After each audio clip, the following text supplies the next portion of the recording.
Hey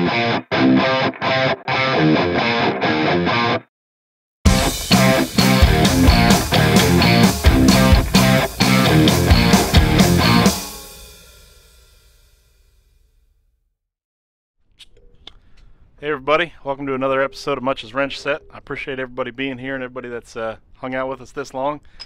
Tonight, we've got Kyle, the other Kyle, farmer, truck driver, unlicensed car dealer, drunk extraordinaire. Kyle, tell us a little bit about yourself.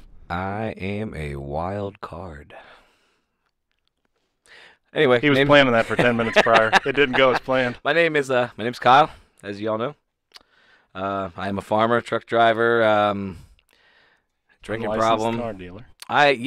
For a while there, they actually sent me a thing in the mail saying I was going to have to get a dealer's license That's to why. buy or sell any more cars. So we quit that. And then, other than that, I'm just your normal garage mechanic. Define normal. Well, I like to screw things up, including the face. I can zoom in on that later. But, Yeah. I fabricate what I can. If not, we go to Chris and Andy, who've already been on the show. Yeah. Go to you.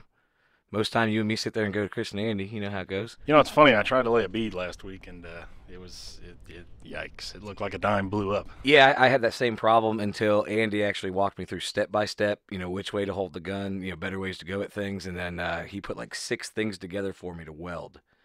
And he said, don't quit until you weld them together, and then I'll test them later. And that's how I learned to weld. And then Chris would go in there and be like, well, I guess you can call that a weld. But, it got better and better. And then the better I got, the thinner the metal. And that's when you can actually weld something.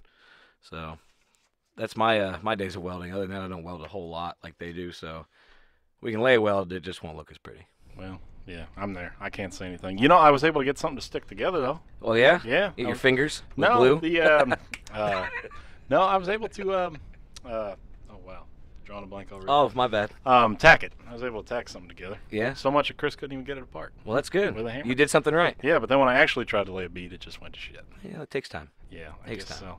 So, folks, Kyle and I go way back. We met in high school when we were different people, a lot less pounds. Ooh, a lot less A lot less pounds? pounds, a lot I'm a lot more, more pounds. A lot less About pounds twice ago. the size I was. Your head's about twice the size it Back was. then, a lot less pounds, a lot more brain cells. No. Oh, when we met. Yeah. I said, damn, yeah. I've definitely gotten dumber over the Yeah, years. see, well, there you go. Case in I'm pretty sure I'm point. of Alzheimer's by 50. Yeah. Fewer stories, though. Well, lately, yeah. No. No. Yeah. Back then, there's a lot, man. Yeah. Well, The days of math class and the exams and the teachers calling my house. yeah. And then to you dropping that S10, going through the parking lot. Well, it's funny. I think there's only, I skipped some exams in college, but there's only one exam I skipped in high school, and It wasn't my fault. I'm sorry. I skipped one exam in high school, and who was it with? This guy, and I get dropped off the next day in a 94 F350 on 44s in front of the house, and you just do a little donut and leave. I don't think they were too happy about that. No, your mom was pretty mad. Yeah. I didn't know her too well then. Yeah, and it's funny. The blame came real fast on who your bad influences were, and it was definitely Chris. Oh yeah, because I could do no wrong at the time. Well, yeah. Yeah. You're the guy that did everything right. I don't remember what I called you the first time I saw you with that S10, but I know it wasn't the most polite thing I've said to you. I actually hate you for bringing that up because that S10 was going to be something I tried to never bring up. I try to not claim The that. S10 is how we met. I know. I was driving by in the Camaro in the parking lot, and you said something to me, and I said something about your S10. I remember we kind of had that weird look for a minute, but then we ended up being in the same math class. Well, you were kind of an asshole back then. So were you. Well, no. I got pictures of you. We're going to have to post up later of that muffler you were holding up, though. That kind of shows your real Oh, personality. Yeah. Well, that's why I said a few pounds ago. Yeah. Yikes. I was quite a bit thinner, but Actually, Gunner can get a hold of that. yeah. Yeah. So speaking about cars, like I said, you owned a lot. That's kind of how we met. Tell us about some of the cars you've owned. Give us the highlight reel since you've owned. How many have you owned in total? I think you hear that? Edit that out. I think we're at like the 70 range right now. If we go total, does that include motorcycles as well, or just cars, 4 wheels? So let's say things that you have owned for more than 24 hours, things you put hands on, things that didn't get traded around before you. I'm between the 65 and 70 mark No, at this point. Yes. no. I have a list. I will send that to you. I'll give you 30 to 40. No. I had 30, 40 in about 4 year span. Well, We'll discuss this later. um, So talk about some of the fun things you've owned. You've owned that many. Man, What were some of the I've owned highlights? so many fun things, and the problem is the regret of getting rid of them just for being a dumb teenager. Because, like I said, it all started back, when I was 15. Growing up down the street from the Body Guys, the Presley family, got into cars real big back then. So when I was 15, we ended up actually buying a 1970 Mach 1, all original. Original motor, got it to run. And then me and my dad were actually building the garage, and the unibody collapsed underneath of it. And back then, So when you say all original, you don't mean it was a a all original numbers matching car with 119,000 miles on it. But it sounds like what was left of it. Yeah, the outside looked great. I got all new fenders, all new windows. I had the rocker panels, had the floorboards, had seats, wheels, new motor to go in it from the Ford factory. It was a Cleveland, when Todd told you about when we were on the cruise there. Nice, Yeah, 351. that rare motor that was never run, and I screwed up on that one big time. It happens. But yeah, that was the first car. We ended up getting that car. It was $600 or $700. Yeah. And we paid for it, and we pulled it home. Had one brake that kept locking up on the way home. It was about a mile and a half down the road. But yeah, we ended up tearing it apart. I started the garage on fire. I didn't realize the battery was sitting there, and I threw the back seat down, and it landed on the battery. And it turned around, and the garage was full of smoke, and the seat was on fire. That's one thing I've not done yet. But 15 years old. What are you gonna do? I was starting young and trying to do something right, but I screwed all that up. But too. hey, that's the key, man. See, some people are just so scared to start. Like you got to just like I've had people ask me like recently when I said, give us your questions for this podcast. I had somebody say, "How do you get started?" I think they asked how to get started in car culture. But it made me think like pick up a wrench. Don't be afraid of a tool and to get dirty. Well, that's the thing. It made me think like how do you get started into cars? Like if people are wondering, because I feel like some people are scared. Because it's like anything, like computers. I'm scared to death of computers. It's taking them the apart. generations, man. They're no Well, offense. They're it's definitely a pussies. generational thing too. But I mean, I think some people are just because cars are intimidating. There's a lot, especially nowadays. Well, there is, but I think computers are more intimidating. I mean, as a car guy, I agree. I mean, can't that's even how I feel. download I an know app. computers fairly well, but I'd much rather pick up a wrench and go outside and actually work on something. Put the controllers down, find a garage, work on a car. Words to live by, right here. Just saying. So you had a Mach 1. So Yeah, those were my unibodies, right? yes, that was a full unibody. And the whole front end, actually, from under the seat all the way through the front fenders, apparently had rusted out from sitting down by the river. Or were those not unibodies? Because they It was- had that- well, that they was- had members. They had strut towers. It was like a half and half ordeal from what I was told. Like I said, it was so long ago I didn't know the differences back then. But I had a guy come over that actually did the Mustangs and looked at it and said it was junk. There wasn't any time worth it. So we actually sold it for what I bought it for. Did he offer to buy it? No. I was gonna say that's when you know. No, we something's sold it. Mike DePriest, buddy, wrong. Okay. lived down downtown, bought it for what I paid for it. And like I said, it ran and pretty sure never hit the road because there was just so much wrong with it. At least you didn't lose any money on it. I feel No, like that's but it was the rarity. coolest looking car I've ever had. I saw it I think once or twice, and I remember so much shit all over it. I think Yeah. I saw a little bit of blue. It was blue, right? It was the dark blue and it had the silver stripes on it. I feel like I saw like a fender. Yeah, no, it was pretty clean. I mean, as far as all that goes, just because most of the body panels were new. Oh, well, I was about to ask how the body was so nice.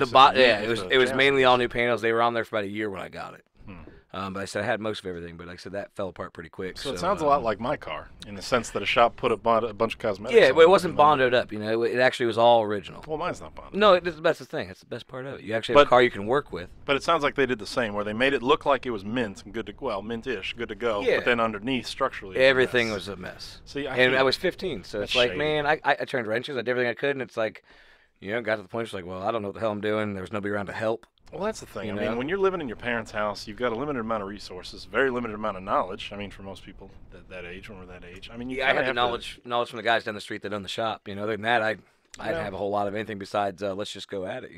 As Chris would say, pitter patter. Well, man, it's one thing. I mean, I feel like a lot of people would talk shit about the fact that you sold it.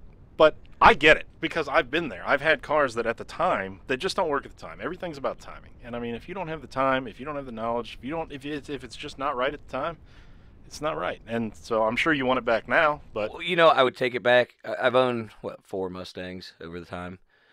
Like my Mustangs, like I said, I'm not necessarily a Ford or a Chevy guy. Dodges, I mean, I've owned them all. I've sold most of them to Chris.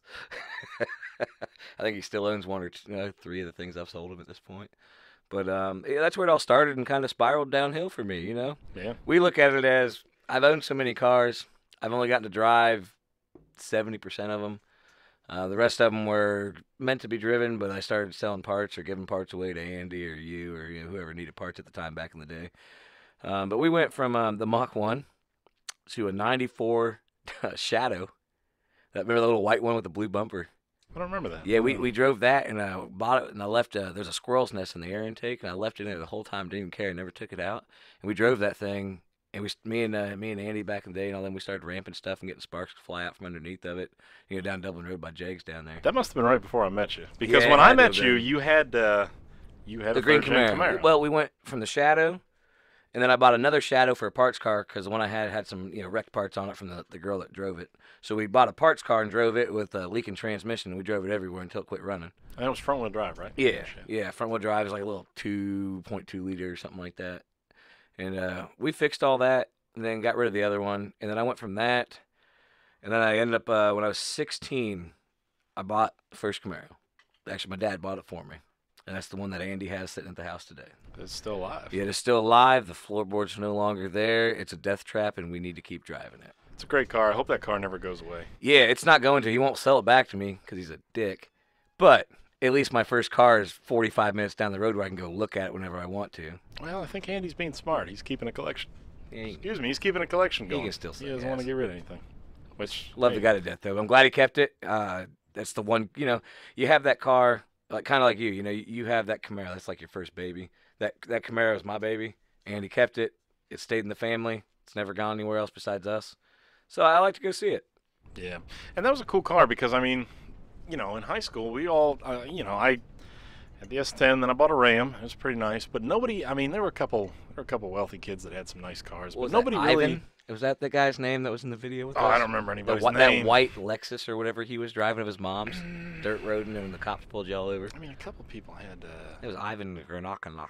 But what was I gonna say? But not a lot of people had fast cars. No, Or no, not they a lot- thought they did. Nobody had muscle cars. I No. think, well, there was another guy with a newer Camaro, but you were the only one with like a muscle car. Yeah. I'll say that since it's We'll 3rd gen call those muscle car. we'll call those 230 horsepower cars, 210 horsepower. Those back in the day. That's giving it something. Well, those were muscle cars. You had Sabatino, Manila. Yeah. They had the fast cars of the days back then, which Jay got involved, and the Trans Am, and I got involved a little bit, down the road. Chris has had some fast stuff, and you've had some faster stuff, between all the Camaros we've had. I've raced everybody for anything. Who cares? But I remember I wanted to meet you because you had this car. It was an older muscle car. And I liked third gens. I don't know if it was from a kid seeing them in movies or what, Love because third kind of gens. growing up in It the is 90s. the Joe Dirt era of cars. Man, And I absolutely will take it mullet in hand. And that's why I was like, this guy's cool. Like, I got to meet this guy. Like, he's got a third gen. It was a little beat up. It was nice, but it had just the right it had a amount little of, bit of Bondo, not a lot, because Yeah. it did a little bit of body work on it before it got the roof and stuff needed painted. And it was on IROX. No, it was on the It was? It's 92. It's anniversary, 25th anniversary Camaro. I thought it had IROX. No, I got it. I got it with 88,000 miles on it, and then drove it. I held 100 and something, and then Andy took it from there, and it's who knows what now. I don't even think the odometer works anymore, to be honest with you. Yeah, well, you don't need an odometer to drive a car. But yeah, we went to the Camaro, which got us going, and then from there, I traded Andy the Camaro for that Lumina Z34. I remember that, really. Yep, had it for a long time, and then we traded back and forth a couple times, and then I went through so many simultaneous different cars. Like I had that Eagle Talon for a while. Had that had that '93 Eclipse that we got that was junk. So there's one thing I think obviously the Camaro was one of them, but I think there's one other vehicle I think I'm leaning towards from the high school days. Man, probably my Ford. Yeah, talk about that. 94 F350, had 110,000 miles on it when I bought it. Bought it for $10,000 as is, salvage title. Actually, I think we got a picture of that here. 14 inches of lift on 42s, Mickey Thompson's. They were 44s. No, Chris Klein had that big white Super Duty that he bought, and it had the 44 Mickey Thompson Baja Claws on it. I had just the Super Swampers on mine. Yeah. And I ended up taking Chris's wheels and tires off because we wanted to see if they'd fit under mine. Because we had the same lift, but his was the newer. He had the 03. Yeah. So his sat taller originally, bigger frame and everything, sat bigger. So we took his off of his one time and put him on mine, and it looked like Bigfoot. We had the flag in the back of the truck with the roll bar. Yeah, because I remember his Mickey Thompsons. They were big. They were like They 46s. they were 19 and a half inches wide. They were huge. Mine were 15 inches wide. But you had 44s. I remember they were 44 TSLs. Well, they were 42 TSLs. I swear they were 44s. No, Chris's tires are actually 46s. Well, I've been lying for the 15 years. Yep, they were since that happened, they were man. 42s.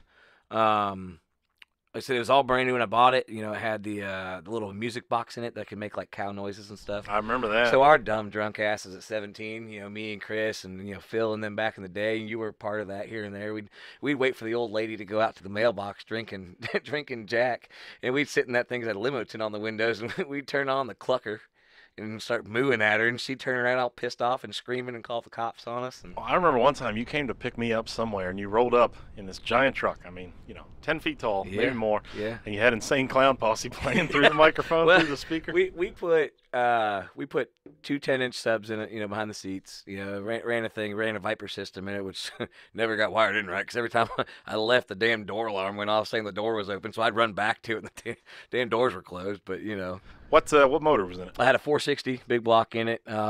It had all the bolt-ons. You know, it had the bigger throttle body on it, cold air. Had bigger injectors on it.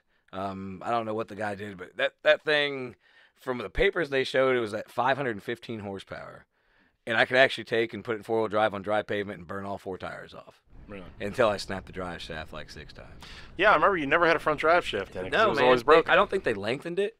And, of course, I was a dumbass. I was 16 years old with this big-ass truck. You know, Dad's like, you've ruined that truck, I'm going to kill you. And guess what? I'm still alive, but not by much. Yeah, it took a beating, but we had fun with it. Yeah, it was tall enough. I knocked myself out in the bumper one time drinking. We went to run underneath of it and hit my head on the bumper and knocked myself out cold for a couple minutes. Chris had to pick me up. But, you know, it all just came down to, it was a badass truck. You know, it had 4-inch Flowmasters on it. We did a 3-inch down to the cat area and cut those off and put 4-inch all the way out. That was that exhaust shop there by Steak and Shake on Sawmill. Back when they used to do exhaust for people. Yeah, it's funny you bring that up because that's something I wanted to talk about tonight because I know I've been bothering you guys a lot about exhausts. But before I even get into I know that, where this is going to. well, yeah, you do. You used to own a Sawzall, Kyle, and you cut every exhaust off. I You still let do. me I cut have. some up last night with Well, the Sawzall. ask Andy. If we could ever have Andy call in, I swear to God, ask him about that green Camaro. He welded exhaust on after I traded it to him, and then I got it back to go to Mid-Ohio and actually got to take it around Mid-Ohio racetrack a couple times because I worked at the track in the summertime, setting up for the vintage bike days. So we go racing that car around the track, and everybody's like, man, it's just not loud enough. So I said okay. So I went and got a Sawzall and hacked Andy's exhaust off, take him his car back because he had my Lumina. You know, I traded him, Yeah. and then his brother-in-law blew the transmission up on it. Yeah. They were like stuck on ice or something trying to get out and ended up, you know, falling down. One guy cracked his head on the spoiler, laying out in the parking lot. And Andy's like, well, I think your spider gear's gone. I'm like, oh, okay. So all that's going on. So I had the car, I don't know, a couple different times. And every time I cut his exhaust off.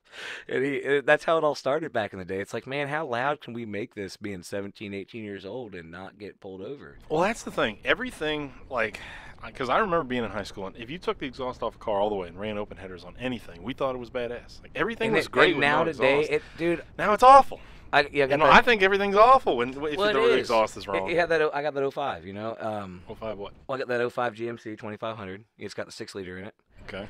And I bought it. Got Gasser. got a real good deal on it though. And then I noticed it had like a nice new exhaust on it.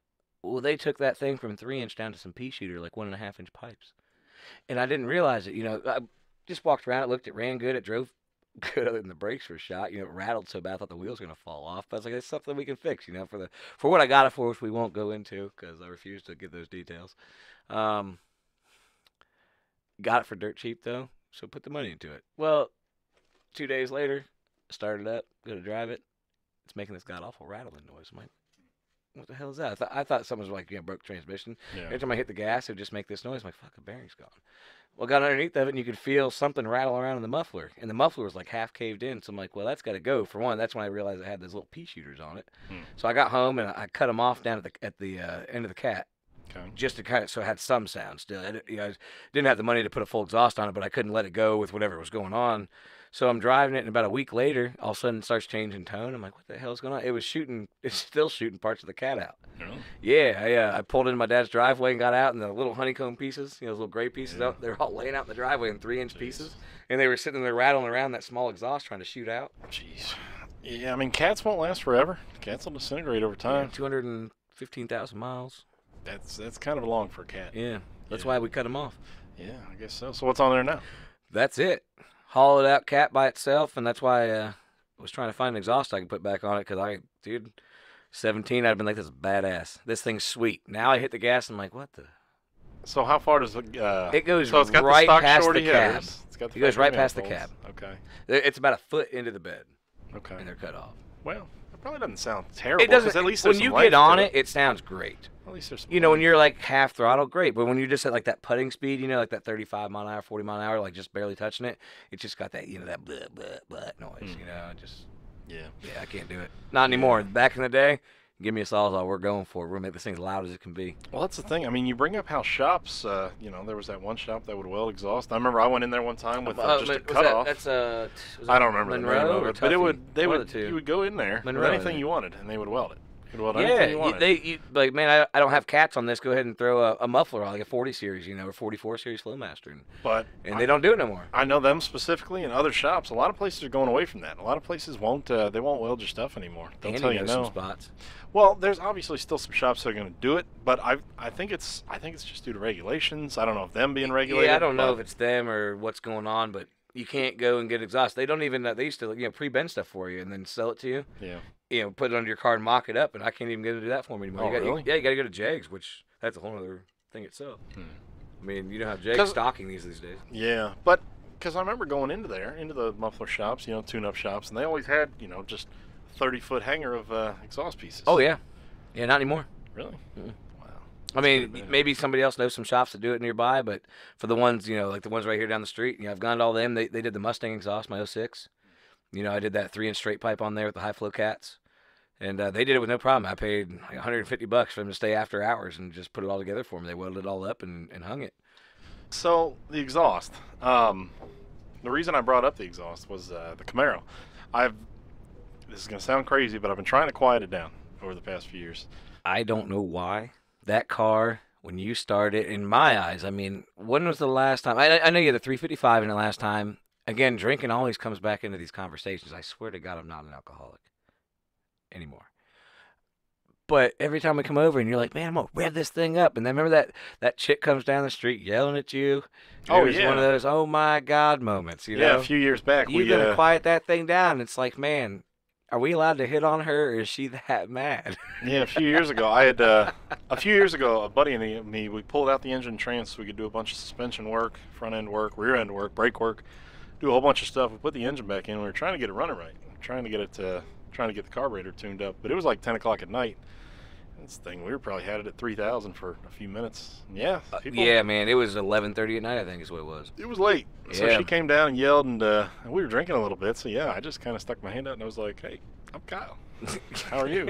It worked was one out. of those moments too where it's like, we have no idea who you are, we don't know how you got here, and then we found out she walked down the street. Like it was pretty embarrassing, but fucking awesome at the same Yeah, time. I mean, it worked out because, you know, see, we laughed about it. We said, "Hey, you know, this is what's going on." Yeah, All but right. you used to make all that noise, and that car sounded badass. Now, not only have you done like the most expensive LS swap in the nation on your car, No, I'm pretty believe sure me. you have. You could have saved No. like $2,000. I didn't even or have to change the accessory drive. so. Yeah, well, you still Anyway, spent like so the $1,000 so exhaust. much. Here's the thing. It sounded great from the back. Like that car idling from the back sounded incredible.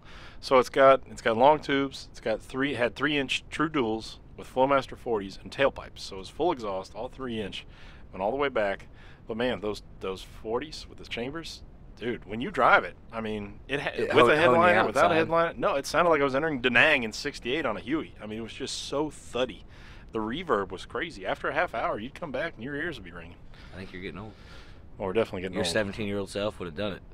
My 17-year-old self Driving did through it. thunderstorms with no window cranks. I yelling drove it because with the side car's pipes getting with no wet. mufflers in high school. I remember putting Yeah. on long tubes, bolting on some side pipes that came back Yeah. maybe 25 inches. And out to First the couple times it sides. went out, that's how it was, and it sounded good. But I mean, it sounds good. I don't know why you want to quiet it down. I mean, I get your hearing aids are gonna hurt, but Yeah, well, you know, hearing aid batteries are expensive. I know, right? But I get it. You want to quiet it down a little bit. I mean, how much though? So I was talking about that with somebody else. Because you got Flowmasters now, right? There's 40s on it. 40s. 40s, which Okay. are 2-chamber, 3-chamber, Yeah, 2 or 3-chamber. You know, But they're chambered, so they have a sound to them. Well, here's what I did. yeah, So a great sound. the other day I bought. So let me back up. So it's got the LS now, which in theory is a quieter motor. It's got a small cam, but it's got 1 3/4 long tubes, and I put on a 2.5-inch X pipe. So it's a 2.5-inch X pipe back to what would be the new mufflers. Well, I decided to go with Magnaflows. So bought 2 MagnaFlows. Nothing crazy fancy, just they're kind What of like. series MagnaFlow? I don't know. So MagnaFlow doesn't really have series. 3-inch or It's- I don't know anything it was about 2.5. MagnaFlow. I mean, I've 2.5 to go with the X. never used a MagnaFlow. I've always stuck with Flowmasters, Cherry Bombs. I hadn't Gush. either. So Just they have the most pure sound to me. Well, Not I Cherry started to Bombs. figure it'd sound good. So I bought these 2.5-inch MagnaFlows. I bolted them on last night. I started the car, and it was as quiet as a brand new truck. I mean, quiet. Like, all you could hear was the engine. It was awful. I don't know what kind of voodoo magic is going on in those mufflers, but it was silent. It just tells was you that silent. you need to stick with Flowmaster. Well, I need to How about find something different than the Can you do like an MagnaFlows. SLP for that? Yeah, I you mean, can do a I know that's loudmouth. going to be straight loud though. You can do a with loudmouth that- with that. resonator. I mean, back with like the Trans Am's, Corvettes, Yeah. Camaros, I mean, they sound good. Yeah, 4th gens, 98. You thought about doing one of those maybe? I mean, I know they're pricey. Well, I thought about them, but they're straight. I need something that offsets. I mean, And plus, I don't really you have the a room. fabricator. So a loudmouth. What you're talking about, loudmouth? Oh, It you was calling on me a Jay's loudmouth? WS6. What'd you call me? Always. Man. So loudmouths. Come on the They're show straight just through so their we yell at resonator, it. but they got a big body. They got a large body, so you got to have the room for And them. you call me fat. Yeah. And my Camaro, it's pretty low. It's not a high car. No, So I've only but got it's so much not ground too low clearance. though. It's too low for big circular, 6-inch wide. Oh yeah, Round I'll give you resonators. that. Yeah. So other than that, I would love to do loudmouths. I because think that would be the sound you want. it would be, but like I said, Because there's other Jay's that Trans Am, man, that thing Yeah. was nasty. there's sound. other variables to go into it though, because I mean, like on a 4th gen with an SLP loudmouth, it's going to be an axle back. You're still going to have factory cats. You're going to have the factory exhaust, the factory manifolds, which have 2 cats in them as well, and then one in the pipe. So I think that's why the SLP loudmouth sounds so good. So It's yes, 'cause so you've got- especially higher PM, man. yeah, oh, they sound It's like incredible. the muscle car Ferrari, to me. Like when they rev that up, you have those Italians and they're like, oh shit, look at my car, whatever they say. But when you have that SLP on there and that LS motor Yeah. sings. And a lot of people wouldn't agree because they're so damn loud. Well, those Now, people, I like them. Those I think they're people just don't know enough. what I'm talking about. But here's the difference. So you were saying my Camaro sounded great. I agree. I really like the sound, but I like loud. but driving it. Remember, was I'm gonna have too much. Alzheimer's when I'm 50. I need to remember what I can until then. So the louder, the better. But remember, there's two points of view for exhaust. There's outside and then driving. Now driving that car was awful, so I needed to quiet it down. So the MagnaFlows didn't work, so those are going back. So they're too quiet. So as of right now, the plan is, and this could change tomorrow, the plan is to actually put, and bear with me here, to put 2 straight pipes. So from the X to the tailpipes. So Okay. where the mufflers will go, Yeah. they're just going to run straights. And I have a theory that they're actually going to be quieter than those chambered Flowmasters, even though it'll be no mufflers. It's gonna change the output of the sound completely. Well, I think it's going to be quieter. Inside, at least. I mean, inside. you don't have cats, right? No, there's no cats. No I'm, cats. So I it's gonna may be get a cats. So you're gonna put some cats in it but then? I'm considering, but not yet. I mean, if you They're put a not high planning flow now. cat in, like Jake. I mean, Jake Well, it would sounds be a good. high flow cat. You'll yeah. go with a high flow cat and run straight. I mean, it's 3-inch pipe, right? It's 2.5. Oh, it's 2.5. Yeah, I I thought went it was down to a okay. 2.5 Oh, inch okay. X. So you had 3 before, I'm right? trying to get some sound out of it, not just Yeah, like, I noise. honestly think you put some high flow cats in that thing and you run a straight pipe on there. I mean, say what have the Mustang. A couple people crap I on mean, that it's not an idea. LS motor. I get that. People have their thing with Mustangs, but Mustang has a distinct sound. Well, they sound great. They do. A lot But of times the it's sound that I H-pipe. had out of mine with high flow cats and just straight pipe wasn't too, when you're driving down the road, it was great, but when you got on it, you could hear it. It was Yeah. amazing. Oh, you It can- didn't like drone you out while you were driving down the street. So Well, that's the problem is the drone. yeah, yours was, I mean, it was always kind of droney to begin with. I mean, it sounds like I'm in a helicopter. well, like, oh, Arnold, get down. Pretty much. I feel like Arnold's Take you gonna back to come your out Army and yell days. at me. Pretty much. The first time I ever rode in a helicopter, I legit, no lie, had CCR, Fortunate Son, going through my head. First time I was ever in a Black Hawk.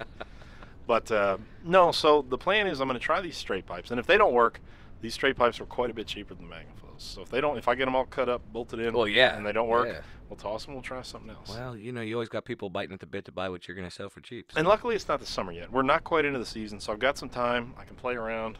We got resources. Yeah, I think that you're onto something, though. I mean, you're trying to make that sound better. You going for like the Corvette sound? You going for your own sound? I am going literally for LS 97 to 05. Excuse me, sound. So literally LS1 C5 Yeah. Vets, Because Camaros. those I'm things, going for man, I'm that telling sound. you. But that sound's hard Beautiful. to match. And people think it's easy. People think, oh, you Well, did an no, LS you gotta have swap. for one, you got the money. Well- Everything's nickel and dime. I mean, if Yeah. you don't have it, it's hard to put together. But if you can find the right pieces, But it's also going to be hard because so much of that LS sound is because the system is quiet up front. A lot of people still have the stock cast manifolds, the Mhm. cats, but then they got huge axle backs, and they sound amazing, like the WS6 I had. Yes. I had an Oh, it 02 sounded WS6. Yep. It had that WS6 was funny. it was a weird case study. It had stock exhaust, cats, everything, skinny little oval pipe, all the way back to about before the axle, kind of the intermediate pipe. And then it went to a 3-inch over axle with no muffler, and that thing, no drone inside, sounded incredible. It roared on startup at cold start. Oh, yeah. But once it was warmed up, it wasn't too Kind of loud. quieted down just When you enough. drove it, it sounded incredible. Just one of the best things I've ever heard. If I could buy that car back, I'd cut the exhaust all off, And find you a way probably to put half the retrofit it car on. inside your Camaro. Probably. Yeah. I probably would. So, but that's another story. So that car is long gone down the road. But so we'll see. We'll see. I'm going to try these straight pipes. If they don't work, well, I guess we'll come back. I think it's worth a shot for the money. Hell with it. We'll come back next podcast and we'll update you guys with how that worked. Yeah, for sure. For sure. We're going to be sitting here watching this podcast in a week and it will have failed. I know. I'm like, man, we don't have any exhaust work done. Chris can't weld for shit. I give it up in my life. I'm going to go ahead and drive a Ford Fusion for the rest of my life. I would drive a Ford Fusion. I'll drive anything that gets me A to B as long as I got a hot I have rod. better gas mileage than that Dodge. I really would. Well, yeah, gas mileage is terrible, that thing. I would, man. What about you? I feel like I would drive anything as long as I have a hot rod. I really would. My whole opinion on owning vehicles is that if it drives and it runs, I'm going to beat the shit out of it. Well, that's a good theory, too. Have fun with whatever you got. You know, I've bought in every vehicle I've bought in, most of them because I get a hell of a deal. We work out of state, so as we're traveling, you know, I've bought in a couple different cars out of states. Easier because they don't have rust. You know, you buy them from like Nebraska, you know, down in Virginia. You bring them home, there's nothing on them, so you can actually get them here. You know, like that '93 Suburban. You know, bought that thing for $1,500. Drove it for 7 years, basically between me and the family, and Is that the one I put into a tree? yeah. Man, I tell you what though. That thing was a mud machine for what It it was was. fun. It was a It was fun. badass little truck. Yeah, when I say put it into a tree, let me clarify. We were off-road mudding. But the best part is, you know, being at Andy's doing that and being, we were drinking what, like Fruit Loop drinks, whatever the hell they were called. Your wife was making. I don't remember And, what we were drinking, but I but just it was remember the private tree you property. hit. It was an Andes. It was on private property. The tree that you just happened to hit right when the windshield wipers quit working. You're like, shit, I can't see. It's like, oh, tree. That was the same one that Andy had that motor and transmission sitting under. Oh, yeah. We drove right into one of his little V6s, I think from his mom's van or Celebrity, whatever the hell it was from. There was a motor in there? Oh, yeah, he hooked a chain to it and drug it down there, and it was whipping all over, and it wrapped around the tree, and he left it there. So you have to ask Andy next time you got him on to explain that story. They got it out it the same way. Yeah. They hooked it to the Suburban and drug it on out with the chain, just dragging it around. Man. Yeah. Yeah. Good times, though, right? But like you said, I feel like you buy most of your cars out of state because I don't see half the cars you buy. Yeah, a lot of them have just been like the black Camaro. I mean, everybody knows the black Camaro, you know, that knows who I am. You know, you and Chris. I mean, Chris had the cops come out and bust the window out because that alarm system that was on it locked the doors while it was running, and it started overheating. What Camaro was that? That black '89 I had. Oh, the other third gen with high the school. That's right. with the big hood scoop on it. I think of the green one so much, I forget about the black Well, one. yeah, a lot. yeah. I've had the black one. You know, the '89 was my second Camaro. And that was a 5-speed. It was a 5-speed T5. car, 350 out of a Suburban. I drove that a couple times, and I remember We that all was like, drove that a couple was like the times. smoothest That was hot rod I'd ever the driven. smoothest car. I had 40 series Flowmasters on it. Man, it's smooth. It had perfect power for the way everything worked, man. This is gonna sound like an insult, but I always compare it to like it drove like a Honda Civic in It the did. sense that it was so It's smooth. It was so we put reliable. those 15-inch wheels on there with the rallies, Yeah. and eventually ended up getting those 92 wheels on it from the green one. You know, had those on there for a while, but we put those rallies on it over at Mike's house. Yeah. And they actually helped do the motor. Because I bought the motor to put in. Because I bought the car in Delaware sitting in a guy's yard. And he couldn't drive it because the alarm system was screwed up. So we had to bypass the alarm system, which we thought we did. And I got a Suburban 350. And the freeze-out plugs were all bad. You know, so we rebuilt the motor in the garage, you know, and stuck it down in there and put a new clutch and everything down in it. You know, we were running an open header down the street for a while with some old Krager 10-inch wides in the back, you know, falling apart, doing burnouts behind the I police remember station. the open headers. I Yeah, remember yeah. the open Zach- headers. Zach Again, used to we come think it over sounds great, but Yeah, it was now fun it then, would- though, you know. Yeah, but now they would rattle sound- the windows in the house, that would stepmom sound coming out yelling at you, you know, calm the fuck down, and your friends are sitting there revving it up, thinking it's the funniest thing in the world. But you know, we took that car, and that car ran for years. You know, we had it for a long time. You know, some other guys got a hold of it and ruined it. It happens. But yeah, that was probably the nicest Camaro as far as body went, and underneath it, there was no rust on it. Yeah. It was basically rebuilt from ground up. But everybody got to drive it. That was kind of like the slut of the neighborhood. You know, everybody got to put a little something into the clutch. You know, push a little harder every time we drove it. Other than that damn security system, I drove that thing to school every day. Went and Yeah. picked everybody up, and I had to put a push button start on it because every time I come to a stoplight after like an hour driving, it would just turn off. Now, was that because of the VATs, the factory vehicle? Yeah, it was. Because third gens, my red one did that. So Well, our problem red is- one. dumbasses, yeah, our red one. You know, Yeah. the other slut of the neighborhood. Yeah. You owned it, Jamie owned it. You know, we all had a little bit. Another of that one, third gen, too. a 91. And again, another passed fun around. car that was falling apart though. It was good on the fenders and everything, but underneath it was done. It was done falling for. apart. But you know, I put a push button on it. My dumbass wired it in and left it next to the battery. So every time it died, I had to get out and pop the hood, start it, and get back in the car. And it was a 5-speed, so I just leave it neutral while I was rolling down the street and start it real quick. You know, just another thing. You know, when you're dumb and Yeah. young, you do what Yeah, you got don't to do. think But about I once wired an electric fan and put the switch on the radiator. Things you don't think about. oh, I'm overheating. Oh You shit. know, high school's a good time. It's learning. You know, you're You learning. know? That's the thing. Tacos. A lot of people think like to learn something you gotta do it right. No, I think so much learning comes from doing it wrong, screwing up, and then if you can learn why you did it wrong, it's like I feel like a father saying this, but it's like a life lesson. If you can figure out why you did it wrong and learn how to do it correctly, You'll do it next 5 time. times more, and then learn.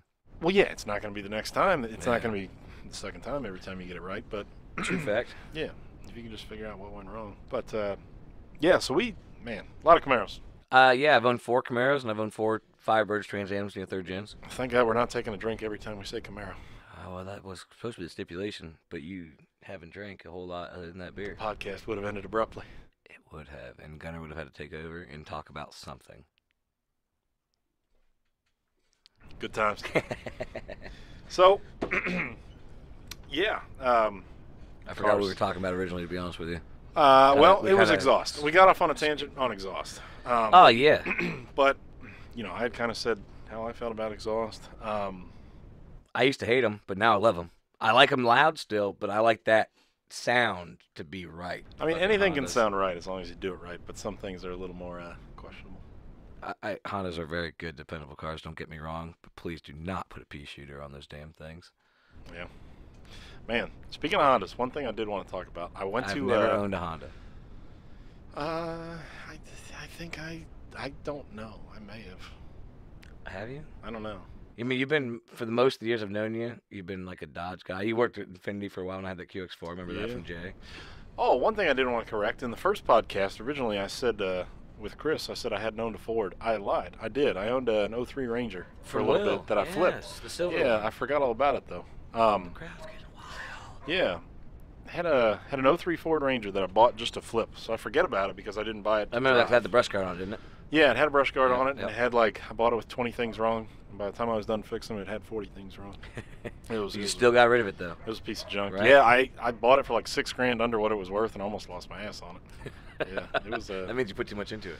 No, I just found that many things wrong with it that I didn't know were wrong with it when I bought it. I mean, it was an okay truck, but yeah, it worked out. But anyway, so I have owned a Ford, so I lied about that. I've owned a few Fords, a bunch of Chevys, a couple Dodges that I want back, Chris. Yeah.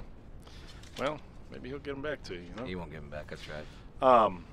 One thing I wanted to Keep talk trying about that. though was I was able to go to a pre-opening night of the Columbus Auto Show. Wednesday the other night day. then, right? Yeah. Wednesday night was pre-opening. They let people in for free to see the car show before everybody was there. So it was awesome. It was downtown at the convention center. Yep. Maybe 200-300 people tops. Okay, that's was not too empty. bad then. That's It was pretty just- empty for it that was- big building. It was just empty. It was pretty nice. There was just nobody there. Oh man, that's about as empty as it And can these get. pictures don't I feel really like do you're it at a brand new justice. car show. I And mean, imagine that you're standing in the Ford section. and this is kind of right. Well, that was right by the entrance. Oh yeah, go ahead and give us an excuse for that one, would you? I'm gonna trade my Dodge in for a Fusion So Turbo. there was nobody there. So I got to walk around, which was pretty nice. I hope you But, walked around whether there's people there or not. That's why you went. Yeah. So I got to see some cool things. They had the new Hellcat Red Eye there. I don't know a whole lot about the Red Eye. So You'll have to do a little explain on that. I don't keep up. Like I said, I am the garage mechanic. I like the older stuff. I like the new stuff. Can't afford it. But I like to sit in it. I like to hear them. And I love to watch them go down the street. I took a picture of the, I'd argue the most important part of the car. Yes, that is the Oh. heart and soul of any car. So you know about the Hellcats? Came out a few Yes, years ago. yes. 707. What is the difference with the Red Eye edition? So I don't know all the differences, but they put a wide body on it. It's Okay. got bigger wheels and tires, wider, and they put the Demon blower on it. And did So some is it tuning. over the 707 It's got horsepower rank? 797. 797. 797 in the Is that Hellcat what they're Red Eye. putting in that new minivan I heard they were going to build too? I didn't hear about that. Yeah, I heard 2 or 3 weeks ago I was listening to a podcast on the XM radio, just driving the truck, and somebody was saying that they were actually building a minivan here this year that was supposed to have the Hellcat motor in it. And I don't know if I can believe that. Is that like the Skunk Works of Ford there? Well, that's what I'm saying. It's like, if they do it, I didn't know if you heard anything about that or not, but I had heard that they are pretty serious about that. Can you do that again? Oh, you don't have No. any more. Has a pure sound of love. I like it when manufacturers build crazy things. Yeah, Yeah, I mean, just honestly, for the they fun don't of do it. a whole lot anymore. I mean, them coming out with that big horsepower, of course, Ford and Chevy have to try and follow through. Yeah. Yeah, and they do. They follow through very well with wonderful, expensive cars and the ugliest trucks to send these days. Yeah. But yeah. So anyway, the auto show. So So- you have this red eye. What's the emblem on the red eye? Is it still the same? It's still a Hellcat, but it has a red eye. Oh, Get it? oh yeah. Yeah, it's play on words. But that was cool. Something else I really thought was interesting. So they had some new Silverados there. Okay. In the Chevy booth. There's ones with the big ass front ends on them. No, they didn't have any of the new 2020 HDs. Those are disgusting. Yeah, People I didn't on know. social media aren't happy about I it. never knew that we could put a Ford on the front of a Chevy and then put Well, a Dodge tail end on it. man, Ugliest fucking truck For in the world. once, like the trolls and haters online. They all agreeing with each other for once. They are, because it's ugly. Yeah, Folks, if you Chris drove me by a Chevy dealer today and a showed me one. 2020 heavy duty. Yeah, I'm not a fan. Silverado, they're awful. I don't like the front ends. So maybe they'll change it, maybe not. But I don't know. they didn't have any of those there, but they did have a bunch of Silverado 1500s. Okay. I went over to look at one. I wanted to look in the bed because I think they have I know they have Don't they lighting. put the new tailgate down on them? The new tailgate system on them? I knew they had lighting, in-bed lighting. Because Ford, originally made the one with the step that folded out, like yeah, the handle Ford that had came the up. first And now step and these ones handle. have gone like a step further, if I'm hearing right. Well, I'll get to those. So I go over to the Silverado, go to open it. There's no handle. Is it like a push button, like a hidden button thing? It's a push button. It's Like not on even on hidden. top or on the bottom? Where the handle would be on the Oh, back. okay. It was kind of cool though. Instead of emblems and decals for the letters, it was embossed like in the old days. Oh, like a push me button. The Chevrolet was embossed again. Like it was part of the tailgate. There were no letters. It was, I like it. or I there like weren't it. Emblems. But yeah, no handles. I'm like, what the hell is this? So press the button. Lights flash. Was the button easy to find? Yeah, For a it's guy easy that to is find. used to opening a tailgate like a man? I mean, I can find buttons. It's the pretty new easy. generation these days. We can't use our muscles. Let's have a push button. I didn't say I liked it, but I push this button. The lights Fine. flash. It kind of falls down halfway. It has like an And easy then lift on lowers. it where it slowly lowers. Yeah, back it's kind of like down. an actuator or something. I couldn't Yeah. see in how it works, but it drops down, and I'm like, okay, that's cool, I guess. I reach down, I press the button, it doesn't go back up. Now this is like a mid-level Silverado, so maybe on the higher levels they go back up. But so I go to pick this thing up, and it almost flies out of my hand. Oh, it's like It 2 was pounds. so light. I actually picked it up my pinky. Really? I just hand to God. That's a pretty good setup. picked up my pinky. No, because it's gonna fall apart. Well, I feel like all it the new is. trucks gonna fall apart. Buy a I '78 couldn't Chevy, people. I couldn't believe. Stick true. Picked it up my pinky. Couldn't believe that. I mean, it was kind of cool. I but- mean, the problem is as you're driving down the road, I noticed in some of the other trucks I had that you get in those lighter bodies, everything shakes while you drive. You can actually physically see it shake while driving down the road. well, that's the thing. I mean, not as much as it used to, but I mean, I feel like as things get lighter weight, I've they got a- tend to get less. I mean, Yeah, rigidity. you got a truck that can pull 15,000 pounds, but you can't keep the back end on it to pull it. Well, that too. Yeah, chassis twist. That's another. You thing know I what I'm wanna talk saying? about. It's everything's gotten so weak these days, and I'm a badass truck. Like you couldn't pull a Subaru out of a fucking forest. I mean, it just depends on what it is, I guess. But the GMC tailgate, that's the one you're talking about. I guess Yeah, the Silverados doesn't have it. I guess it's only GMC. Oh, there's which only is kinda GM? strange. Okay. Yeah.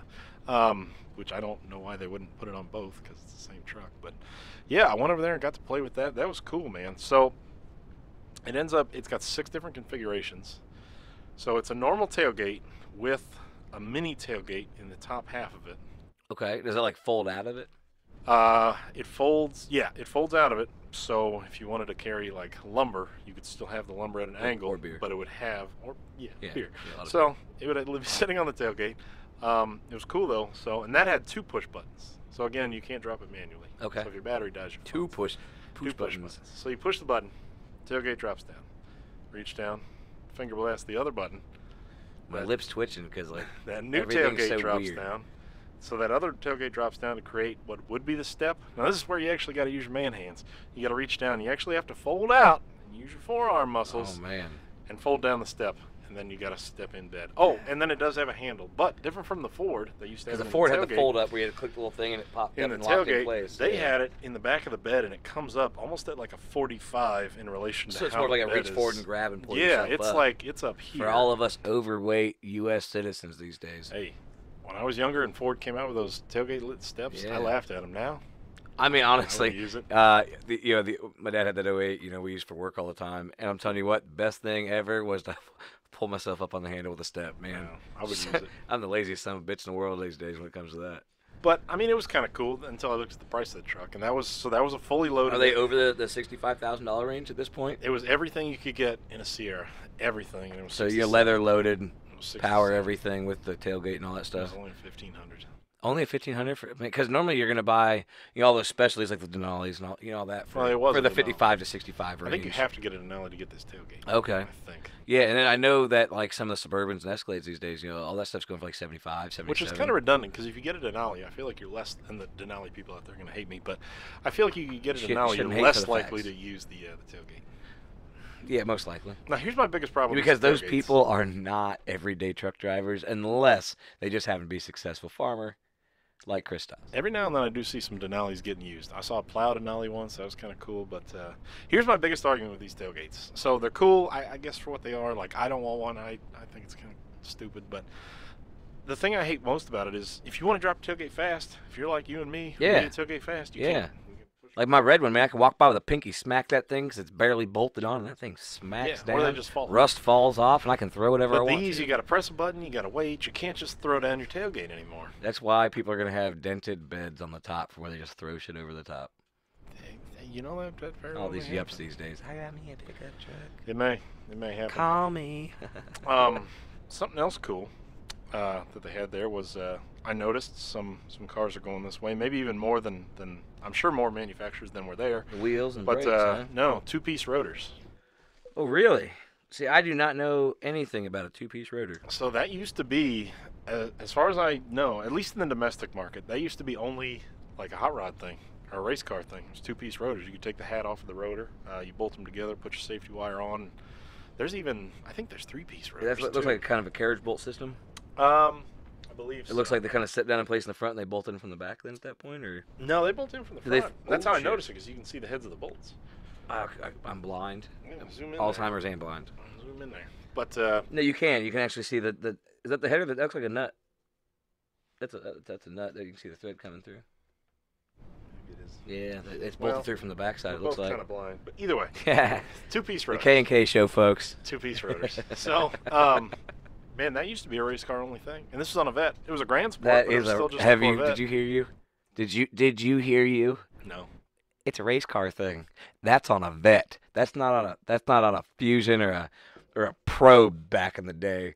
That's on a Vet, a street legal 600 horsepower race car Well, that's on a Vet. and that's my point. Like, it's not a race car thing anymore. I mean, That it's is a becoming an race OE car. thing. It's on the red eye. It is. How'd you know that?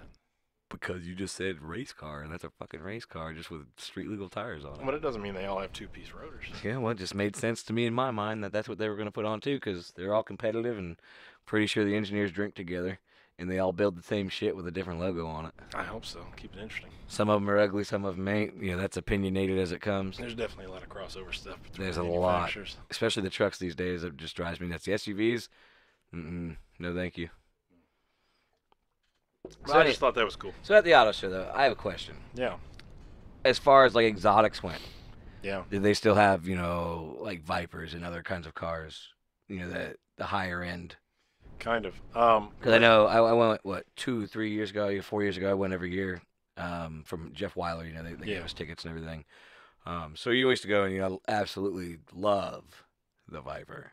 Well, I'm glad you brought that up. So they had this thing, I think it was called like Exotics Alley or something. So they had a Lambo, an AMG Mercedes, a Viper, an Yeah, NSX. AMG, man, talk about coming up with all these cars. I've seen a lot more about them lately than I've ever have in the past. Yeah, but they also had a mid-90s Ferrari F355 Really? Spider. They had some new Ferrari Berlinetta or 620. Yep, I don't know my I've Ferraris. heard of the newer one. Yep. But and a lot of them were wraps. A lot of them had wheels. I mean, very exotic cars. But I couldn't believe it. So they had all these cars. And they were cordoned off. They have this there, and you know they have uniformed officers. Yes. Watching them. Yep. So they had this section, then they had another section, like kind of nearby, that had more Ferraris, another Lambo, more shit like that. It had a Rolls-Royce SUV. It had the Lamborghini SUV. I honestly can tell you right now, I did not know that Rolls-Royce had an SUV. They do now. Is that something newer, or am I just out of time? No, it's new. But Okay. So get this. So they got uniformed officers surrounding these things. Well, I made a post yesterday about this because I couldn't believe it. I made a post saying, define irony. So you had all these luxury cars, and these are, 100, 200, maybe one of them was $300,000. You had these all cordoned off, right? Yeah. So you got armed police around. Well, what was out there in a row over, just open for people to finger A blast? Viper. 2 Ford GTs, 2018 Ford GTs. I mean, no offense. I was gonna make a comment. I was waiting for the end of this thing. I was like, the one area that's not patrolled is Ford, and you just happened to bring that up. Well, it wasn't even the Ford section. It was in a. It didn't have to be. It was in a custom shop. It's still section. made by the same people. No offense to anybody listening. I still like my Fords. So I know you are a Ford guy. What the hell are you talking about? I am 90% Chevy guy. The rest just kind of falls in place. What? 1% for every other make in the country. So if let's say you don't even care about your cars. Let's say you just know what costs what. So Yeah. Ooh. So there's all these exotics, patrolled by police, cordoned off. They don't want anybody touching them. 2 Ford GTs. Now, for those people out there that don't know how rare a 2018, 2019 Ford GT is, the first year they only made like 150. Yes, but they are actually probably like the most beautiful Ford. And don't quote that number. It might be like 250, but they made less than I 3. think at know one that time it was less than 250 3. at one point. It was less than 3. They have 650 horsepower, I believe. Yes. And did you know you can't just buy them? You have to. No, you have I to- heard Yeah, that you had to go through like this huge, giant textbook of loopholes to try and get a damn car. you do, and I think it was the same way for the old GTs. The, Yes. what, 05, 06s? Yeah, the 05s, 03s, 03s, 05s, or whatever the hell they were, 06s. I think 05, 06. Yeah. So yeah, these GTs the same as you can't buy them. You have to actually, write a letter into Ford and make a case of why you should be able to buy this. I didn't realize it was that intensive. No, it gets worse. Okay. Well, it gets better because I knew that you had to go through loopholes. I didn't realize how bad. It gets better, and I kind of like it. But here's why. So you write in, you have to tell them what you drive, like what you do, I believe. This is all hearsay. Can you imagine being that millionaire guy driving like a little old, Fiat or something? Like, man, I really, really want to get a hold of one of these GTs. How are you going to explain yourself? Well, you might be able to, because listen, they ask you what you're going to do with it. They ask you what you do. I'm going to wreck it. Well, you know why, right? Well, yeah, people do, I'm sure. I haven't heard about any wrecked GTs, but I'm sure there have been. Yeah, I wrecked Mustangs before it was cool, so. It happens. Yeah, you did. So, we'll get there. So, you write in, well, you know why they do this, right? Why Ford No, does you're this? going to have to explain. I'm just going to be like a dumbfounded little kid over here. I'm going to drink this. 'Cause and when I'm I going to first- listen to everything you say to me for Well, a couple good. minutes anyway. Good, it'll be story time. Right. So, because I heard about all this, and I was like, well, fuck them. They think they're better in their car, and it kind of is better because it's rare. But you know why they do it? It's because they don't want collectors buying it and just putting it in a bubble. They don't want them sitting. They want people that are gonna go out Everything there and I've race ever said I hate about collectors. I love the fact they have them. I love the fact they're mint, pristine, they're still around. No offense to anybody listening, because you know how I am. I don't like to be offensive. Fuck you. Put the car on the road. It's where it belongs. If you have a car that you own for all these years, I'm not trying to say any names, AK Kowalczyk, put that damn car on the road where it belongs so people can, just, oh my God, look at that thing. That thing's beautiful. Listen to that. Nobody has one of those in this condition. Let's park it in the barn and let's let the squirrels have it. I'm done with my rant for a minute. But Yeah. let's not have the collectors have that shit anymore. Let's give it to somebody that actually cares to see it and drive it down the street. Yeah. I'm sorry, I'm heavily opinionated Well, that's why about they did those it. people that won't drive their vehicles. Anyway, back to you. That's a definition of a fucking tangent. Sorry. So that's why they do it. That's why they do it. They want them. They want you out there racing. They want you to get out there. And I think want to that's go out cool there as and hell. race one. And I think that's cool as hell that they did that. So, but the other reason they did it is not also, well, It's one part, so they wouldn't just sit there in a collection and not get raced. But the other part was they don't want people buying them just to flip them. Because with the rarity, people are smart. People know they can pay. They knock that price up 10-15% right after buying one, but one of those collectors is going to buy it. Yeah. Well, the problem, the Dodge Demons, you know those? Yep. That happens. We got into this conversation, I don't know, a couple months back. We were all at the bar the one night, and we were talking about the Demons and the Hellcats and the pricing on those things, and how you can buy one for so much cheaper. But what was those like $120,000? Which? Yeah, for like the first year Demon that we saw. No, the Demon. And then it went up, but the one went up so high. I remember you went off on a tangent that night. Yeah, because the Demon's an interesting case. So they're like, I don't remember. They're between 90 and 100. Yeah, that's what I see them for too. But what happened was exactly why Ford does what they do. Everybody was buying these Demons. Now, a lot of people went out there, probably, we'll say the majority. 51% or more of the people that bought them race them, or they drive them, or they crash them, whatever. Can I hit 7 seconds? They use them. 960. So they use them. Challenge accepted. So, well, nobody else has gotten there. Well, I'm too But poor that's to another own one, story. So So I'm not a collector. I never will be. But Dodge, though, a lot of these people bought these Demons and they flipped them. If you go on the Auto Trader right now, or eBay or whatever, I don't think you can find. I don't know one that for I have under enough money to 100. even look at Auto Trader anymore. I'm pretty sure I get charged by like the minute for that, don't you? Shit you buy. But these Demons, people flipped them right away for 110, 120. And that's what grand. you were showing me that night online. It's like they were going for another $20,000 more. Yeah. If not, depending on some of them, they were $30,000 more. Yeah. I think I told you guys, hey, I'm gonna go buy a Demon Well, because I can make 20 grand. That's how the whole thing came up, and you were pissed that night. Yeah, because I can go make 20 grand. Again, you got all these people that are buying these cars up, which make them more expensive for people like us. We work every day. We get up in the morning. We go to bed late at night. We have to work for every penny we have. Yeah. I didn't get grandma to sign over a fucking petition to give me $1 million fucking dollars to buy every car I ever wanted in my life and then be stupid and jack up the prices. We So got to they work did. for our living. But to bring it back to those Ford GTs, I don't know if think that I just even made any sense. I I didn't just even sell ranted my about case. nothing. Oh, Sorry, it keep happens. going. That's keep this whole going. podcast. This whole thing is just. I'm gonna try and listen for a minute. You got me going for a second, and now Kyle's little mind. Well, let me reel you back in with these Well, GTs. I had Alzheimer moments. So these GTs, they're rare. Yes. I think I sold a 10-minute case of how rare they are. And you were talking about like the 17s, 18s, Yeah. 18s, and 19s. Yeah. They didn't make them last year, did they? I don't think they made them in It's 17. it's this year that they brought them back out. I don't think they made them in Or last 17. year, If they this did, I apologize. They might. I didn't remember seeing one. I remember they stopped making it. They only made them for so many years, and then they quit making them. I think it's just to make them sell better, because it's like taking away Fruit Loops from a kid. Well, they stopped making You don't get them anymore, and it's like, I'm gonna bring them back. They stopped making them for over 10 years. Bring them back, and I'm gonna eat the shit out of them. So, Fruit Loops. they go for they start at 500. Krispy Kreme. They start at 500,000. What? Yeah. That's why I couldn't believe why all these exotics. Did you get to sit in one? No, but I watched everybody just finger blast them trying to get in it, and I Yeah. wanted to yell. At I the know, that's how I Ford got that GTs. black eye. Too much finger banging. Oh boy, she punched you in the mouth. Over No, it actually happened, I believe, when I brought up the last Rock Auto conversation with you at the bar. I think you knocked me in the eye. No, I was pretty mad about that for a while. I got over Dude, there. you sent like 5-paragraph emails to us at work so we could read them, so we could see how mad you were. No, I before screenshotted the you email. Sent them to No, I screenshotted the email that I sent them. How do you? Honestly, has your opinion changed? No, I'm still pissed. Are you still? Andy just ordered like 5 things from Rock Auto. Oh, I ordered something. And they the other finally, oh, you ordered some. They finally said I haven't that gotten it yet. he it must be DHL delivering that shit. Yeah, it is. It's not important enough for us.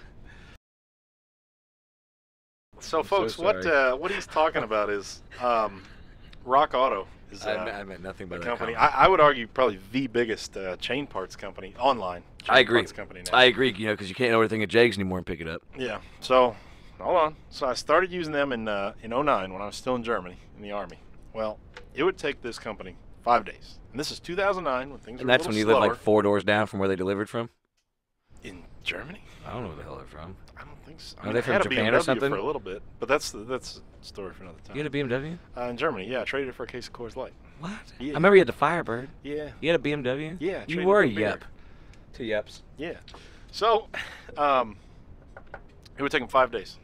Rock Auto. I would order a part. They'd have it from the States to an APO, AE address in Germany in 5 days.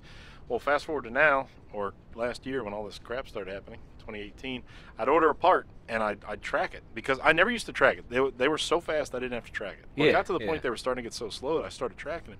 And a lot of these parts were coming from a few states away: New York, Indiana, Illinois. Every one of mine has come from Japan.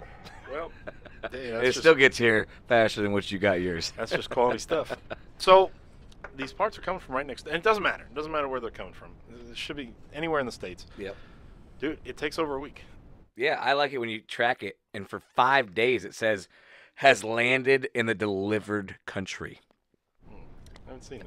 Yeah, the last couple times, I ordered some things, some car parts, or actually not car parts, bike parts, for my bike, and being a Honda, chopper, all the parts come from Honda, which is in Japan.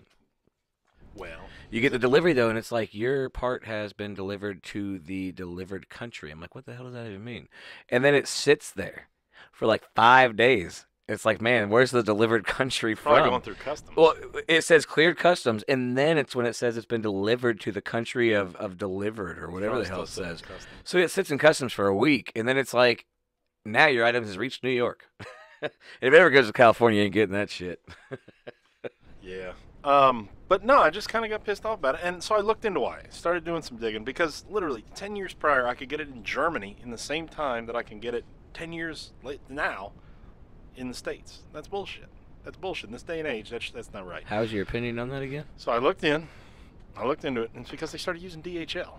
Well, that's my problem. I hate DHL. Well, nobody uses DHL. I do have to say one thing. I actually ordered a shifter for the bike, and I got it in 2 days through DHL. Oh yeah. But you order one thing, and then it spirals downhill, goes from there. Yeah, I mean, I feel But yeah, Rock Auto started using DHL there for a while. Well, but there's where things got weird. I started sending it to a different address to my folks, and it gets there 5 faster. miles away, and that comes FedEx. So they changed their carriers based on areas. Okay. Which I guess is a good business model if it's going to make you money, but it screwed me over.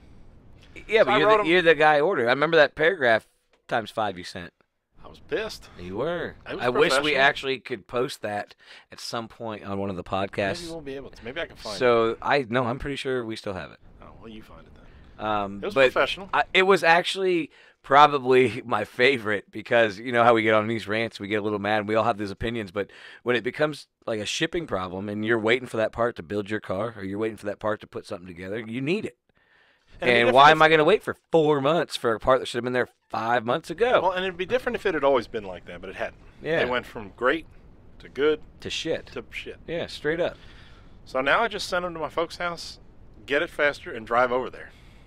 Yeah, I'd like to tell them I have the only reason is because they know your mother's a nice lady. Well, she is. Yes, she is. So, yeah. So anyway, back to the auto show. Yeah.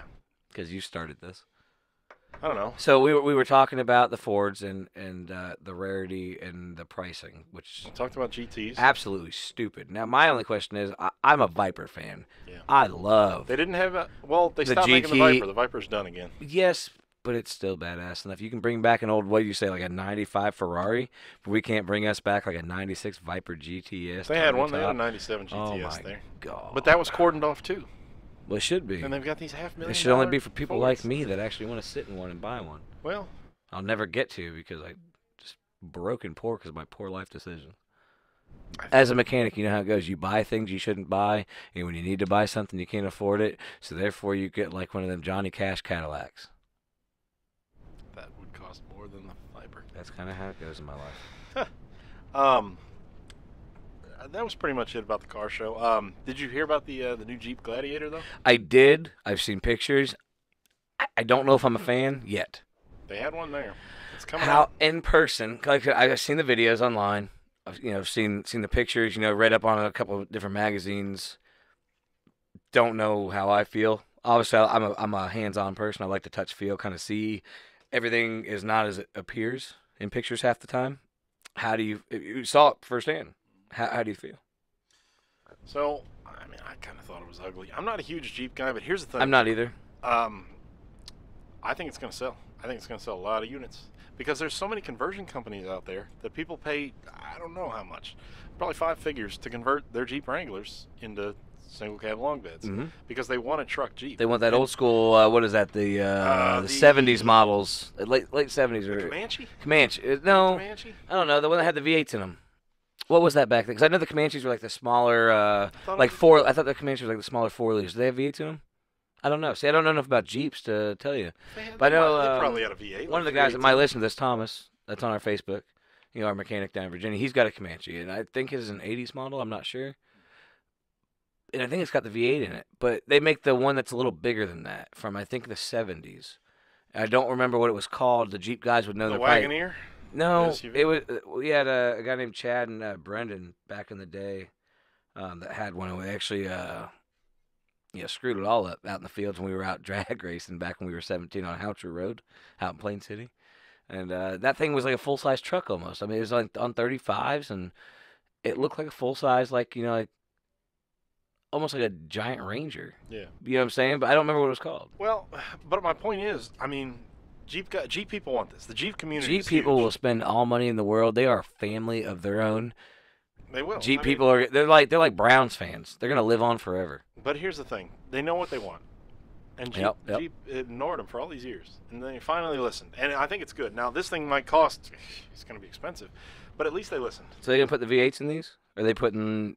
Because I don't follow Jeep. I'll So bet do you- they still do the 4-liter on those? Or are they going to like a V6s. V8? Everything's V6s now. Well, it's because everybody's Wranglers. gone to hell. Well, I think it's going to be a V6. But It would make sense to do the V6 just for economy. as and long as everything. it's not priced out of the market, I think They're gonna be I think it's $50,000. gonna They're gonna be sell. $60,000. I think it's 60. They're gonna I mean, it do makes well. sense because I mean, They're under 60. a couple I think years they're ago, gonna you can sell. you can't buy a Wrangler for under like 45 grand. That's I know they're crazy. it's stupid, man. If they can keep this thing under 60, I think they'll sell a lot of units. 'cause Yeah, people I'm with want you them. on that because you got. Like I said, Jeep fans are 1 in a million. They will find every little Jeep out there and they'll buy it up. Yeah, people want Yeah. them. So that was kind of cool. I didn't get a picture of that, but that's coming out. Yeah, we can probably find one to put on. Yeah. But they look cool on the pictures. I think that they're gonna sell, but are they gonna be capable of what like the YJs and everything are? Calling it the Gladiator, you think you're gonna expect that kind of performance and durability? Yeah. What are they gonna do? Because are they going for the truck thing? I mean, from seeing it, are they going more for the truck life? Or are they going more for the Jeep life? Aesthetically, it looked like a Jeep with a bed. So I don't know. So kind of like what the H2 did. Yeah, but that was But obviously H2 was just weird looking and not. kind of a mix. Desirable. I think this looks like it'll be more of a Jeep chassis. I think this. I think they'll probably get this right. I would think as Yeah. far as the structure and design. I think they'll get this right. But we'll see. We'll see when that comes out. We can come back to that on pricing. Talk Yeah. about that. I say I'd definitely go for that 60,000 range for sure. I feel like that's going to price people out of the market, It might. but we'll see. So Hey, either look, way, you have another chance to make that wonderful noise you've been making all night. Thank you. one other thing that I saw there was kind of cool, and I don't know how you're going to feel about this. I don't know how the true hot rod people are going to feel about this, but the Kia Stinger. I feel bad saying Kia. but- Again, Honda people, don't put those little piss-and eater sounds on But your listen, car. have you heard about No, this I have thing? not heard about it. I don't even like it already. So the Kia Stinger. So it had those commercials with Steven Tyler driving backwards on like a racetrack. No offense a to year you. ago. Every time I hear Stinger, I think of the big bale moving machine that we have at work. Gunner Well, knows all about those. Well, you come from a Um, different background, but But every time I hear Stinger, it's like, Kia. so you don't know. So yes, I don't know said anything the about it. same Never, thing. you have a picture of it? Well, Can you find one? Yes, I do. Did somebody find a picture? I do. I'd be interested to actually at least see what I'm not liking at the moment. So it is four-door saloon. Wow, I sounded like Four-door Top Gear there. saloon? Four-door saloon car. A Wow, I've been a watching too much sedan? Grand Tour recently. Four-door sedan. It's a twin-turbo V6. I think it's like a 3.6. So you're doing like 280, 300 horsepower out of it? 365. Okay. It makes 365 horse. It's not a bad looking. I mean, it kind of reminds me of a Hyundai, or one of Well, those. yeah, Hyundai, the other Kia, they all Kia. look the Yeah, same. it's, But it's here's like the cool- driving a Genesis back in the day when kids thought they were cool. Well, here was the thing, and this is going to sound cheesy, but I was on the freeway the other day coming home from work, and I saw a car way behind me, and I feel awful saying this, but I actually couldn't tell if it was a Charger or a Camaro. I couldn't tell, but I was like, it's one of the two, because it had the fancy like halo lights. I was like, this thing But it looks was a good. Stinger. It was a Kia Stinger. So I the was back like, end that has the looks- halo lights. Well, this is the front. They were behind me. I saw them in my rear view. Well, of course you um, did because it's a Kia. Well, yeah, I mean, it's got less power than my truck. No, but I think they're pretty quick. Like, I mean, 360 horse. That's like having one of those like G8s. Yeah, I mean, those are what are those? yeah, and those were 350? no, those were four. Those were four, but they were 400? heavier. They said it'll do 0 to 60 in 4.5 for a Kia. I mean, For Kia, I'm a fan. that's moving. So I'll take I it was back. kind of It doesn't impressed. look bad. It looks like your everyday grocery getter. And I'm not. also, I'm just not impressed. Is that the wheels set and up? Brembo brakes. It's got a nice setup on it for what it is. I mean, go fast, Grandma. Go fast. I don't know. Am I saying I'm going to go out and buy it? No. Am Yeah, I saying probably. I'm excited about it? No. But I think it's kind of cool. I think it's cool that I'm gonna that give they're it to him trying. for the 4-door sedan, Yeah. 360 horse, a decent set of wheels, and some nice brakes. They went all out. Can Kia afford better? Probably not. I mean, because at the end of the day, it's still Kia, and that's probably It's why they're not still a going to sell Kia. that many. Again, if Honda did something more like that, I mean, the only Honda, no offense, again, to anybody that doesn't own a muscle car that is stuck on that pea shooter exhaust, the Prelude was about the only cool Honda back in the day. Yeah, Preludes are cool. What, You the never see 90 those anymore. No, and you do, the back ends are rotted out just like a Camaro. But, it's the only Honda that had like a muscle car stance. You had that look. Yeah. And then they had, the S2000 stuff came out, which is cool. But, the Prelude, that's where it's at for Honda. Yeah. Well, the S2000s. I don't know much about Honda, so we're going to literally reach the end of my Honda knowledge. That's The fine with me because I'm S2000s, about spent on that people one like too. the engines because they were like what? They're 290 reliable. Or 300 horse. Yeah, on but the they're reliable S2000s. and they're quick and they're high RPM. I mean, Well, they were. I think I've heard they go like 9,000 RPM. I think it might have been. Is it more than I that? think it was closer to 10. Yeah. That's all I know. That's all I know I about blew it. that shit up real quick. That's about all I know. First gear everywhere. But the Preludes were cool. They were kind of sporty looking. Monica. Man, that was on recently. What a good movie. But anyway, terrible movie, but good. But that's They're that's always going to be kinda- part of my heart. That kind It's of all summed up good. the car show. I mean, there was a lot of other cool stuff there. Probably a lot of cool stuff I saw that I just kind of forgot about right away because there's so much. You're trying to look at so Yeah, much. I mean it's all new too, except for the couple things they have that are older, like the 95 Well, Ferrari. yeah, and you also get to see models. You see a lot of new models coming out. You see a lot of cool Now, stuff. do they have any concept stuff there? No, that's what I was going to say. Because a couple years back, I know they had some of the concept, with the Mustangs and the Camaros Yeah. before they made them. No. Like I had the chance to sit in that that GT, the Mustang that they were coming out before Yeah. they actually started building them. And you got to actually sit in one and sign up to actually take it for a drive. Never got to take it for a drive because that was a lie. No, they didn't have But any concept cars. they give you these race cars that you get to do, and you don't get to even sit in them. I mean, it's kind of a tease of tease, but I was just curious if they had any good concepts that you saw. 'Cause they keep talking about these cars. You're online, everybody's social media these days, and you get to pull up a car that everybody's like, "Oh man, they're gonna bring this back," and it's like it's never gonna happen. The El Camino, for instance. So I feel like back in the day, you would go to a car show and they would have concepts. Yes. Now, granted, this is a smaller. It's here in Ohio. It's a smaller car show, so they're not going to have as much as say the Detroit Auto Show. Exactly. But I think I only saw maybe one concept car. Everything else was a selling, a buyable, a actual drivable. production car. Yep. And it was kind of a letdown, I guess. Yeah, because I like to see that stuff. Yeah, I'm cool with all the cars that you see every day at the lot. Great, I can go to a lot and see that. I'm at an auto show. Show me something cool. Show me something I'm not going to see every day driving down the street. Exactly. Yeah, Exactly. Yeah, I couldn't have said it better. I didn't really think about it while I was there because there was just so much to look at. And I was so excited about those GTs. But Like I said, GT is, like I said, the badass of badass cars for Ford. the last thing, I saved this best for last for you. The other cool thing they had there was this custom company that brought out those GTs. Man, Also had a retro truck. I love the fact, like this Ford here. Assuming that's Ford. It looks like a Ford. So Is that supposed to go back into like it's supposed to the be like early 80s, 90s? It's supposed to be that Because style. from what I'm seeing, because I absolutely love the early '90s Ford trucks. Only the HD series, the F-350s. Not a huge fan. I just like the box style trucks. I mean, the old school trucks these days. Well, that's what they were trying to do with this. They I were love trying the to- fact. Even I saw a Chevy here not too long ago do the same thing with the Silverado. They had a 1500 Silverado. They did the same way, which kind of like the old Cheyenne body style. Where they had Yeah, like the I've two-tone seen those paint and the job, wagon wheels. like with the white and like the red on Yeah. top and bottom. Yeah, the Cheyennes and they had I the think wagon it's wheels. honestly the coolest truck because it has the old school look to it. For the guys that like their stuff to run like new but to look older, I'm a fan.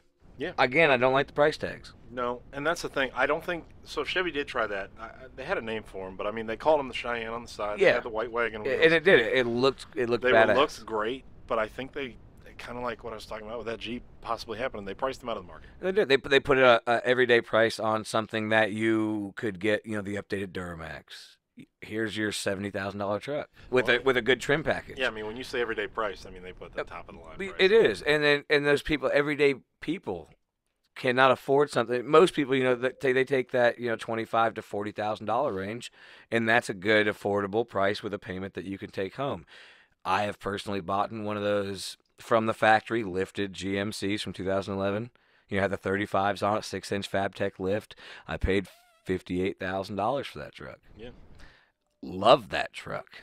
The biggest regret in the world was getting rid of that truck. Not by choice, but just by the fact that I had to do something right for the family since my dad co-signed. He was buying a house, so I had to get rid of it to get off his name so he could buy the house. It happens. And I would, to this day, still do the same thing, but I want my truck back. Yeah. So the guy in Kentucky that has my truck, give it back.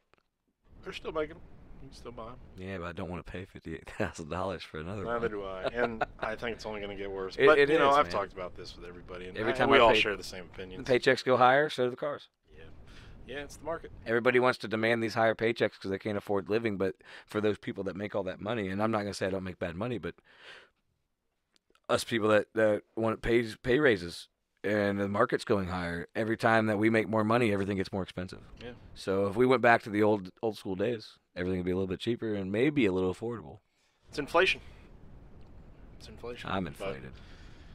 I'm inflated as well. Yeah. We're both inflated. Yeah. We got to get in shape. I've lost 12 pounds in the last month. And it's not by working on cars. Yeah, I mean, no, I lose weight on it. Well, I wouldn't say that because I'll sweat a pound and drink 4 pounds of beer. Cheers to that. Yeah. So, Kyle, one thing I also want to talk about that I've asked everybody this. What are you working on right now? What's going on right now, project-wise? Well, I've got a couple projects. I can't get my head out of my ass to figure out which one I want to work on more than the other. So it's kind of and I've been injured too. So with the back injuries and everything else going on, it's hard to wrench on a lot of things and actually, without help. So luckily I got all you guys who, I can get to come over and do certain things for me and, help those things along. But I'm, right now I'm currently working on an 81 El Camino. Okay. The wife's car. Mine as well, always a car I've wanted. Again, we live in that Joe Dirt era. I love 81 El Camino, what shape is it in? That shape is a 29,600-mile original body.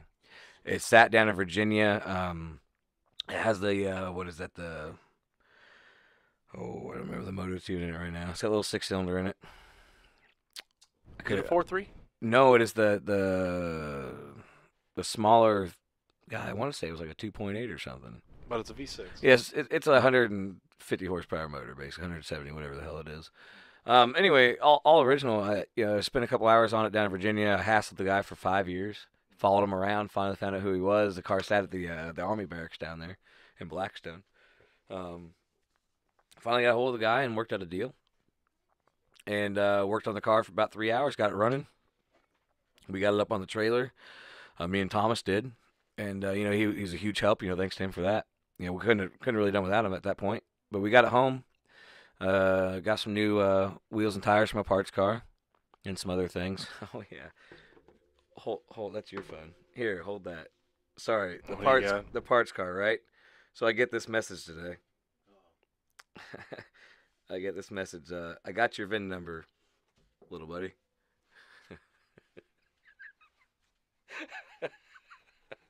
Can I give that to you? No, you can't do that. We can't show the viewers that. But that's, well, what if Ryan agrees to that? What if he agrees to that? Because Ryan, we love you, man. You made my day when I opened that text up. I can't tell if we're gonna gain a viewer and lose two, or all I can say is that's I asked for that, I guess. Well, it could have been worse. I had to show it, but it all comes down to I had a feeling the El Camino would come up, so I had to be like, well, I got to hold this off just for a little bit. Nice. So what's the plans for it? Right now, I drove it the way it was until literally every single fluid that could leak out of a motor was leaving like a 2-inch trail down the street behind me. Oh, it's all original, right? Yeah, all original. The seals just went bad, So but I got it running in 2 hours. It sat for 15 years. 2 hours of time, and me and Thomas put some fluids in it, burped everything a little bit, and we got everything running. Didn't flush the gas tank, nothing. We just put some gas in it, burped the carburetor, and put fluids in it, and the thing runs and drives. I drove it for about 500 miles, and then started leaking fluids out of all the seals.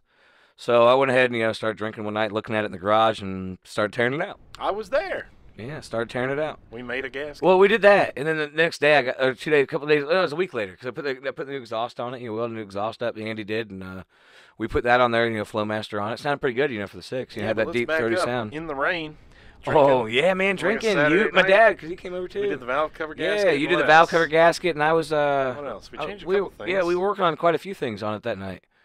But mainly it was the spark plug wires that we couldn't get our hands in because of all the emissions. Yeah. Emissions from the 80s. Yeah, the emissions were that were so wonderful. You can't touch anything else in the car without getting your hands stuck. Yeah, isn't that crazy to believe on a G body that you couldn't get to anything? Well, here's the problem: you put a V8 in it, you can reach it all. Well, because there wouldn't be any emissions. But you get that 6-cylinder. Man, the emissions. It was the size of a V8 with the emissions on. Let me rephrase: there wouldn't be any emissions if you did the swap. Yeah. It came with the emissions. But so I drove it for that way for a while. Still, again, didn't even touch the brakes or nothing, man. It's all original. Drove it that way. I mean, steering, everything. I didn't even put a belt on it. All the belts were original. I put some tires on, some cheap 14-inch tires on it. And we ended up swapping those, like I said, the parts car, the rally wheels on it. We put the rally wheels on there. And it's that old copper, brownish gold color. The two-tone, the top was, a little darker. Look, it's a rust bucket look. It's a Joe Dirt look, but it's just surface. Patina. But it's just surface. Yeah, it's patina. Surface rust patina. However and it's you got look the at right it. look with the rallies, with that kind of. It's brown. got that look, and it has the sound just for what it was. I got it. Had somebody cut a tractor exhaust up and had it 90'd across the drive shaft. I mean, I couldn't even pull off the trailer without cutting the exhaust off because the muffler was so low, sticking like 6 inches into the car. And it was 90'd over the drive shaft and hitting on it. Yeah. It stuck on the trailer. I had to cut the damn exhaust off just to get it off the trailer. We put it on with a tractor, so when I got home, I couldn't roll it off. It was stuck. So I started tearing that apart. I did as much as I could. This is back, before anything else happened, and I basically got everything unhooked except for the engine mounts and the drive shaft is unbolted. Just got to pull it apart. Story on a motor. Looking for a motor. I wanted to do a small block, easy build, something I could put a little pep into, mild cam. And then I started thinking about more, maybe go bigger. I want something I can make streetable, but I want to make it safe enough for the wife to drive, but I wanted to also go out and learn how to drive, a muscle car. So she could go to the track and enjoy it, as much as we did when we were younger. So what are you leaning towards? Man, I would love, probably going to end up going towards like a 383 stroker. Would love to put a big block in it. Don't know if I want to go the work. I have the ability and options to do an LS swap, but after watching what you went through, probably not going to happen. It's a lot of work. I'll probably do it for Everyone out there lies and says an LS swap is easy. Well, my Uncle Todd, as he told you, he does those like in a weekly time. But he also has the shop with the lifts and everything. I suppose you could. So good for him. Come to Ohio, show us how it's done. Gladly take mine's that. Done. I don't need anybody to show. $4,000 more than any other LS swap I've ever seen. It wasn't $4,000, so it wasn't $4,000 more. Well, it wasn't $4,000. Yeah. I've seen guys doing it for like $600, and here you are spinning an Armor Lab. You show me how. Andy and I were talking totally about this. Fucking with you. It's all articles. There's magazine articles. People are like, LS swap 500 horsepower for $2,000. You show me. You probably could have put a turbo in it for cheaper than what you did your whole swap. But then I wouldn't have the swap running. That doesn't make a lot of sense. Have an LS on a stand. LS with a turbo, man. I can say I have a turbo LS, but it'd be on I just said it wrong. LS with a turbo swap. LS with a turbo swap. Well, I mean, technically it's a swap. Yeah, kind of. I'm just fucking with you. So the El Camino, is that the main project going on? It is. Doing that. We're just looking for the right motor and transmission setup. Obviously we have some options. Those are if they're available and whatnot still.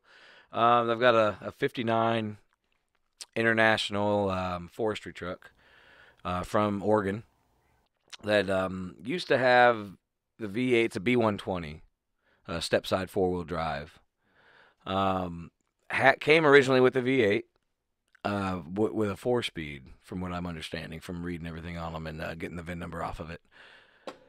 But the guy at the junkyard had decided to put some sort of a 302 in it with a C6 transmission. I have not been able to get the numbers off it to identify it yet.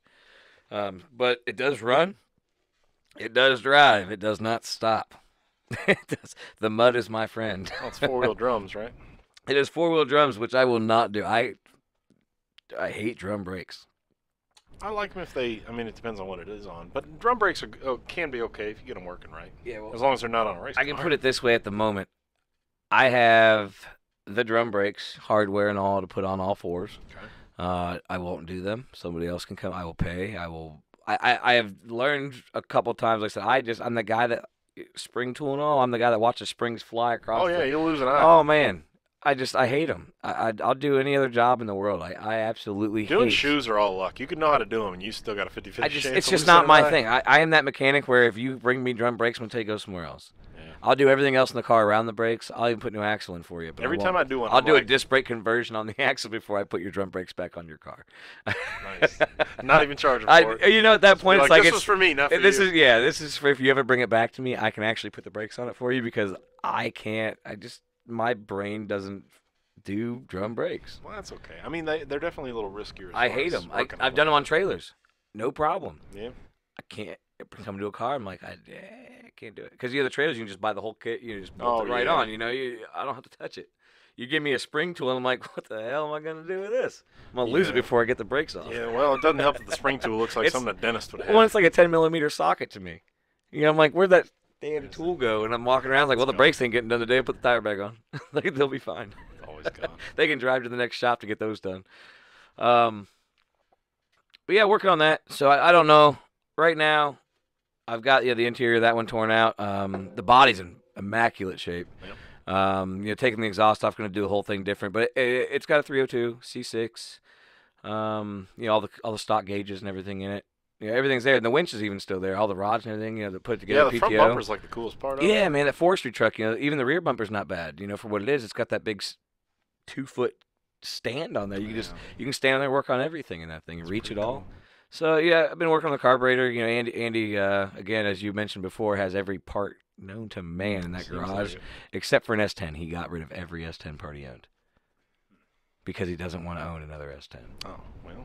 Hey. So I got some carburetor parts from him for the transfer tube from the front to the back of the carburetor. I didn't. The seals were bad, and that's actually what was leaking out. And then the piece that goes down from the top of the gas tank, I'm pretty sure is rusted off. So I got to drop the tank. But other than that, it runs out of a gas can, and it does drive. I've driven it around the yard and can't stop. So just wherever the mud is, it stops. But it's got the old original bi-ply tires on it. Yeah. It's still cool holding looking. air. You can still see the inside of the tire, but it still holds air. Yeah. Well, bi-splies are fine as long as you don't go above 50 miles an hour. Yeah, well, I mean, I got to get it out of the driveway first. Yeah. But, bi-splies are scary. Those are the two main projects. Obviously, working on my motorcycle all the time. Say that was a build from basically ground up, getting it in parts, but that's for a different show. Yeah, you lose me in bikes. But Yeah. well, Kyle, let's have a little fun. Dream car. I've been having fun this whole time. Oh, gee. Dream car. Reality. Well, reality dream car. My reality dream car is I would love to own a Viper, and I feel in my day and time and what we do, if I ever get my head out of my ass, I can get one. What year? What are we talking? I What would model? honestly want a '96 Viper GTS. So you really like the blue one? I want the blue one with the white stripes. Hard top. Yes. Nice. That I've always, hell, I was 10 years old when that car came out, growing up loving cars. If I had to pick a muscle car, like an actual muscle car, I would love, man, I love the old Chevy 2s. The Nova Chevy 2s. Love those cars.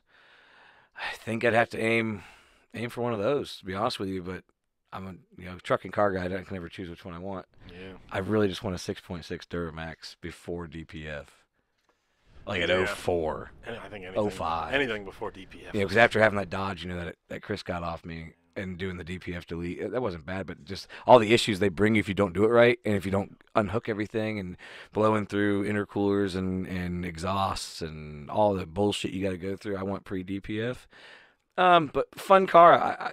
That or a 911 Porsche.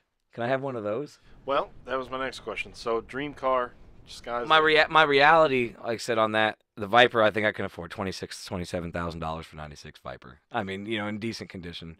I don't want to have to wrench on it. Honestly, I want a fully blown out, completely done 55 Chevy pickup truck. So this is sky's the limit. That's my sky's the limit. 55 pickup. I want the $100,000 Chevy pickup truck from 1955. Don't we all? I want that rear window, with like the little slanted corners on it, and I want it to be a stick. I want it to be a V8 and dropped with a nice wood bed on it. The wood. What kind of motor? Man, again, I'm good with small block, but I've never got, other than that one Ford I have, never owned a big block. I've never But owned a big block. I honestly think there's so much power in RPM in a small block. Yeah. I don't need a big block. Give me one of those trucks with a built 350, 383, anything 400, 406. Whatever any small block you can fit in that thing to make it scream, I'm down. Nice. But that my actual dream truck, like I said, is 1955 Chevy pickup truck. I like it. Completely done dropped. I mean, I don't care if it has a patina paint on. I don't care. I would love that gloss black with those nice chrome Krager wheels. Yeah. 10 inches wide all the way around. Just sitting inside the fenders. I mean, just that to me, it's like pure lust. It's a hot commodity, man. It's a good looking truck. That's what I want. Yeah. In my mind, not saying I'll never have one because anything can happen. Well, you could do it. But if we're looking at reality right now and the way life is going and what the projects and all life is going, I don't have any of those in my future. I can go pick one up for $6,000-$7,000 that has a motor in it that gets you down the street, inline six, whatever. Maybe you get a V8. But to have the one completely done, rust-free frame and everything, you know what I'm saying? Just that perfect truck with that nice rumble that when you were that 11-year-old kid and they drove by and on the strip, and they were heading up and you're like, oh my God, like your heart's thumping and pounding. And you're like, man, that's a badass truck. But you're afraid to say it because your dad's going to thump the fuck out of you with a wrench that he's got in his hand because you're an idiot. Should have agreed with you. Yeah, well, he does agree, but he's still like, I got this little hand down the basement that says Dad's little helper on it, and I'm going to beat the shit out of you with that when you get home. I like it. Well, it kept you honest. Kinda. So, my favorite question, I've been looking forward to this the whole show, me personally. Favorite car that you've owned? Oh. You got to choose one. Favorite car or truck, but the favorite vehicle you've owned. What is it? Man. Take your time. I wish I had that list, honey. Don't look at me and say, are you gonna me out here. Are you gonna give her that spiel you're gonna give her? Or are we on air now? She can hear you. You gonna do it? I'm not saying. Yeah, where's that list at? I'm scared to death of the wives. I have a list. Not her fault, honestly. Scared to death of my own wife. Misplaced it. Just a wrong spot. Obviously, I love my first, the Mustang. Don't want to say that's the one I didn't hate getting rid of. I've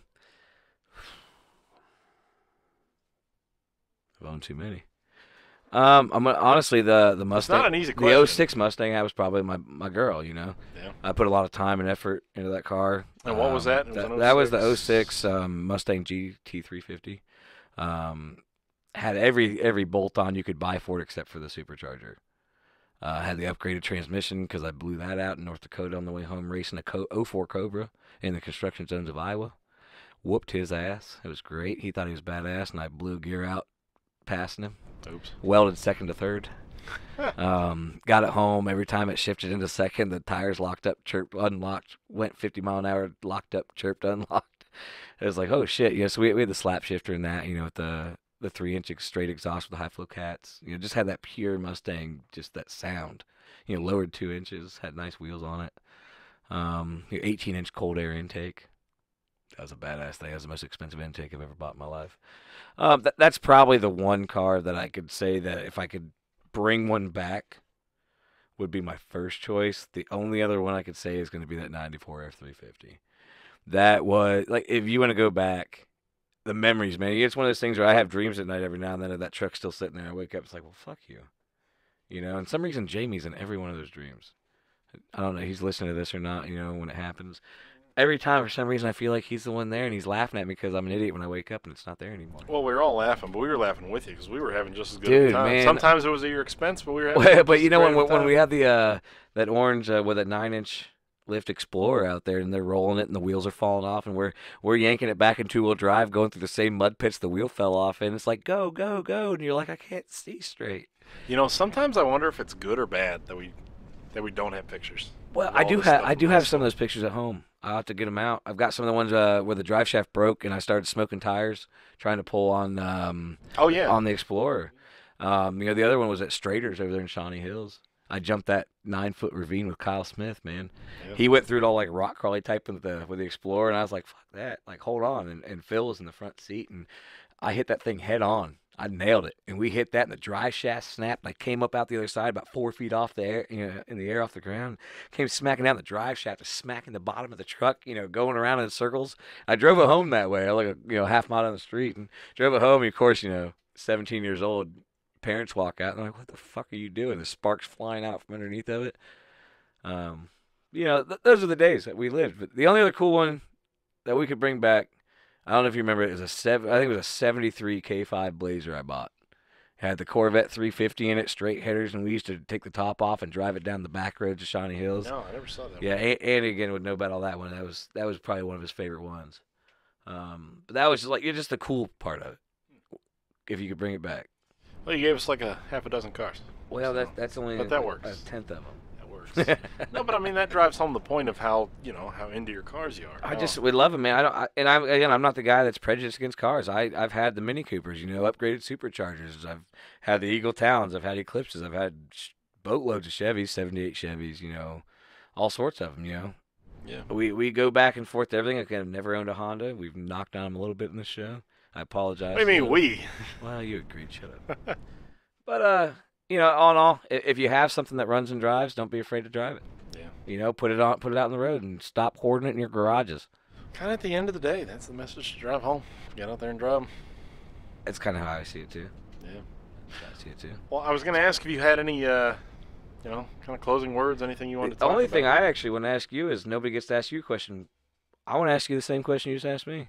What is your favorite car That I've owned? that you've owned? And I also want to know your dream car. And obviously you own the reality car. You bought that car when you were 17. Well, How do you feel these days? Would you another car that you would own if this you could own it?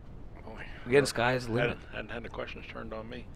It's Favorite no, car it's I've no fair owned. for us to answer all of them. You got to have some fun too. Favorite car I've owned. Wow. I don't know. It pains me to say this, and I've never honestly thought about this. Like, in writing this question for all you guys coming on the show, I never honestly sat down and took time to think about what my favorite car I've owned is. But honestly, I hate to say it, but I think it's my '05 Cummins that I had. Your '05 Cummins brought a lot of us together though too in those years. I think it's my truck that I You shit on for so long and traded in. Because like I for- said, the only one we can share is that '84 Chevy we had. Yeah, that '05, because it was kind of the best of both worlds. It was Didn't four-wheel Ryan have that as drive. well? Wasn't that Ryan's truck? Oh yeah, the Yeah. K10, yeah. Mhm. But I think it was that '05. I mean, it was just everything. It was fast for what it was. Yep. It would go off road. And you drove around with those ridiculous mirrors out for a while. And I got compliments from people. I'd pull up to a gas station. Put your damn mirrors down, son. Nah, those were never up. But I You say that, or you passed me that one day, and I had to call you until you put your fucking mirrors down because I couldn't look at you in my mirror anymore. man, I get compliments on You that must have been truck pulling from, a ghost from people trailer that that weren't day. even car people. That was a nice truck. It was probably it my was a favorite. beautiful truck, and all the work. It sucks that you had to put so much into it at the end. Yeah. Or else I think you still would have it. Well, that's the thing. I mean, what made you? I felt like it was falling apart. It needed its third set of injectors. Chris it was would've only bought at it. 100. It was only at 120,000. Well, I wasn't gonna let somebody else buy it where I'd see it every day.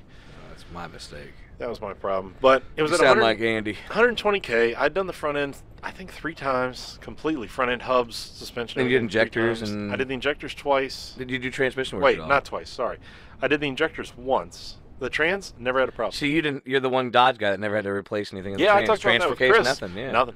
I just changed the fluids often. I drained that fuel water separator like once every 3 weeks.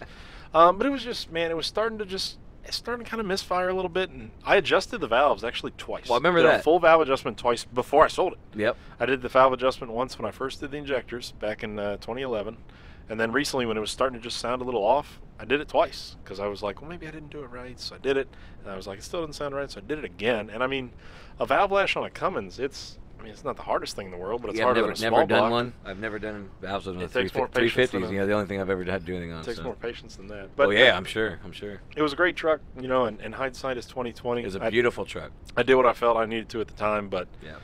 I sold it, and I remember the downpipe on that truck is still on the black Dodge I sold Chris. yeah, you got parts from it. Yeah. It had a 5-inch turbo back exhaust. It was still had sound- back pressure. Yeah, I mean, it sounded good. it was a beast. It was probably Yeah. the best vehicle. Light I've bar ever- and everything. My favorite. Maybe not the best.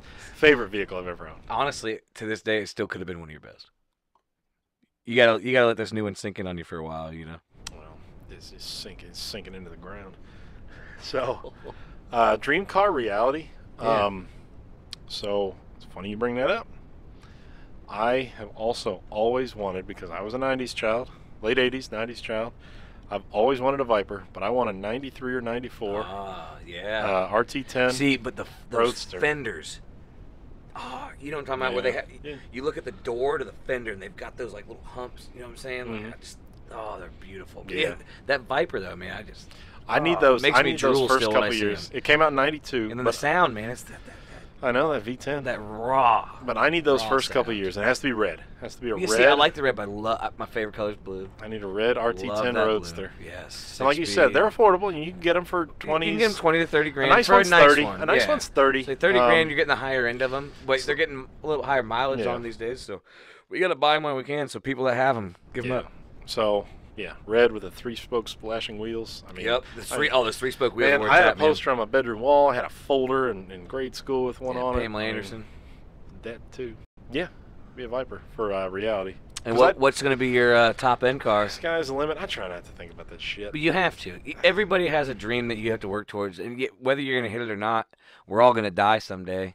You can't take anything with you, so why not dream about what you can't have?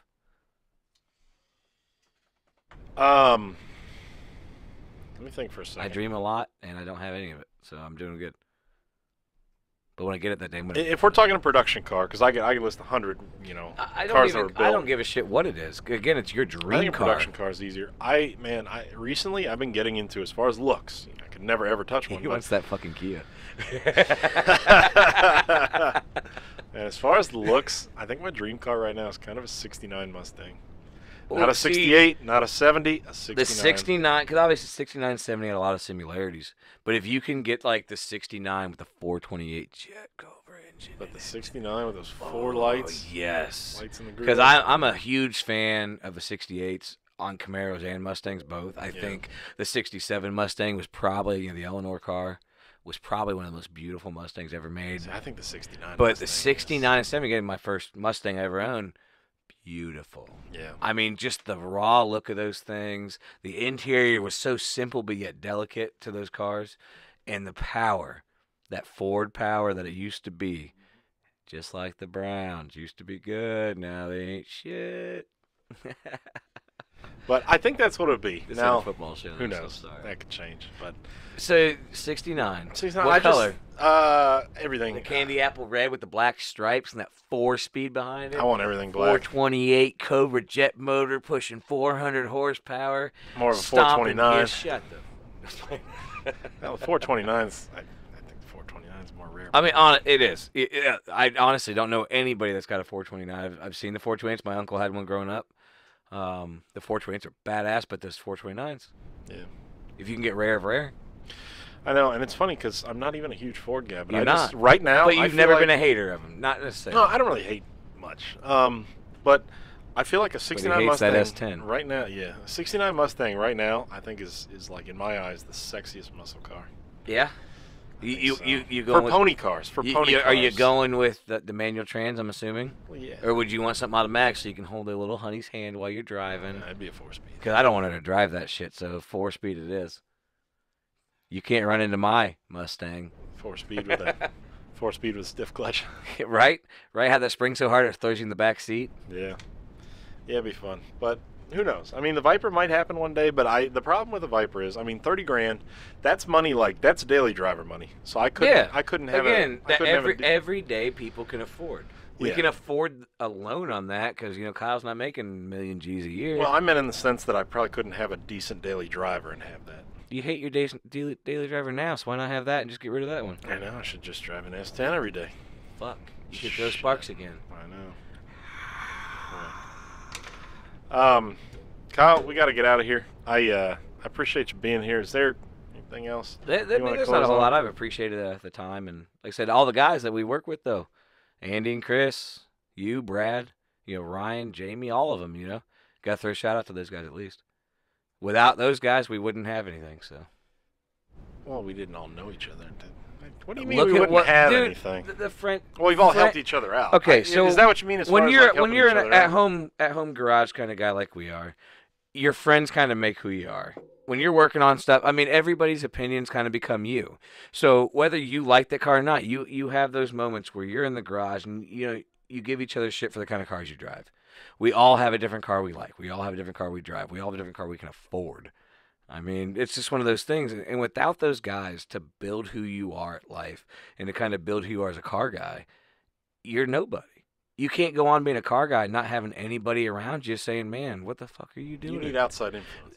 Yeah, but you have to have it, or else when you're building this car and we're giving you shit or helping you or doing what we can with an LS swap on a beautiful car that you have already, you don't have. I mean, the support that's there and everybody around you. Yeah. It changes everything. If you'd had to do that alone, would you have ever done it? If you didn't know anybody, you weren't. Would you honestly tore that car apart and done what you did? No, it'd be less than half the car, isn't it? So, but so I'm saying, like, so I guess the influences, the support system, the guys that we have around us. Oh yeah. I just without that, the everyday at home car guy isn't gonna have as much to tell. Yeah. So at that point, you're just kind of a hole in the wall with a story. I mean, if it weren't for friends, half the cars I've owned wouldn't have gotten half the stuff done to them. That's kind of how I see it. I wouldn't have owned half the cars I did and sold to a couple of the guys we know. Which gave me money to buy more cars. That's the other side of that same coin. I just want to give a thanks to those guys, for always being around and being a part of it. Yeah. And Ryan sent us that beautiful picture you did. Yeah. He just needs to know that he's loved. We're just gonna keep that an inside I'm gonna joke. try not to have nightmares tonight. So, yeah. Well, Kyle, I feel like I couldn't have closed on a cheesier note, but hey, no, good note. Again, I am the That's WC. We are the wild card. Yeah, the Kyle and Kyle. The K&K show, but We kill it. that's how we do it. All right, Kyle. Go Kyle Busch. I appreciate you being here. We'll see you guys next time on Much As Wrench Said. Have a good one. Much as Wrench said.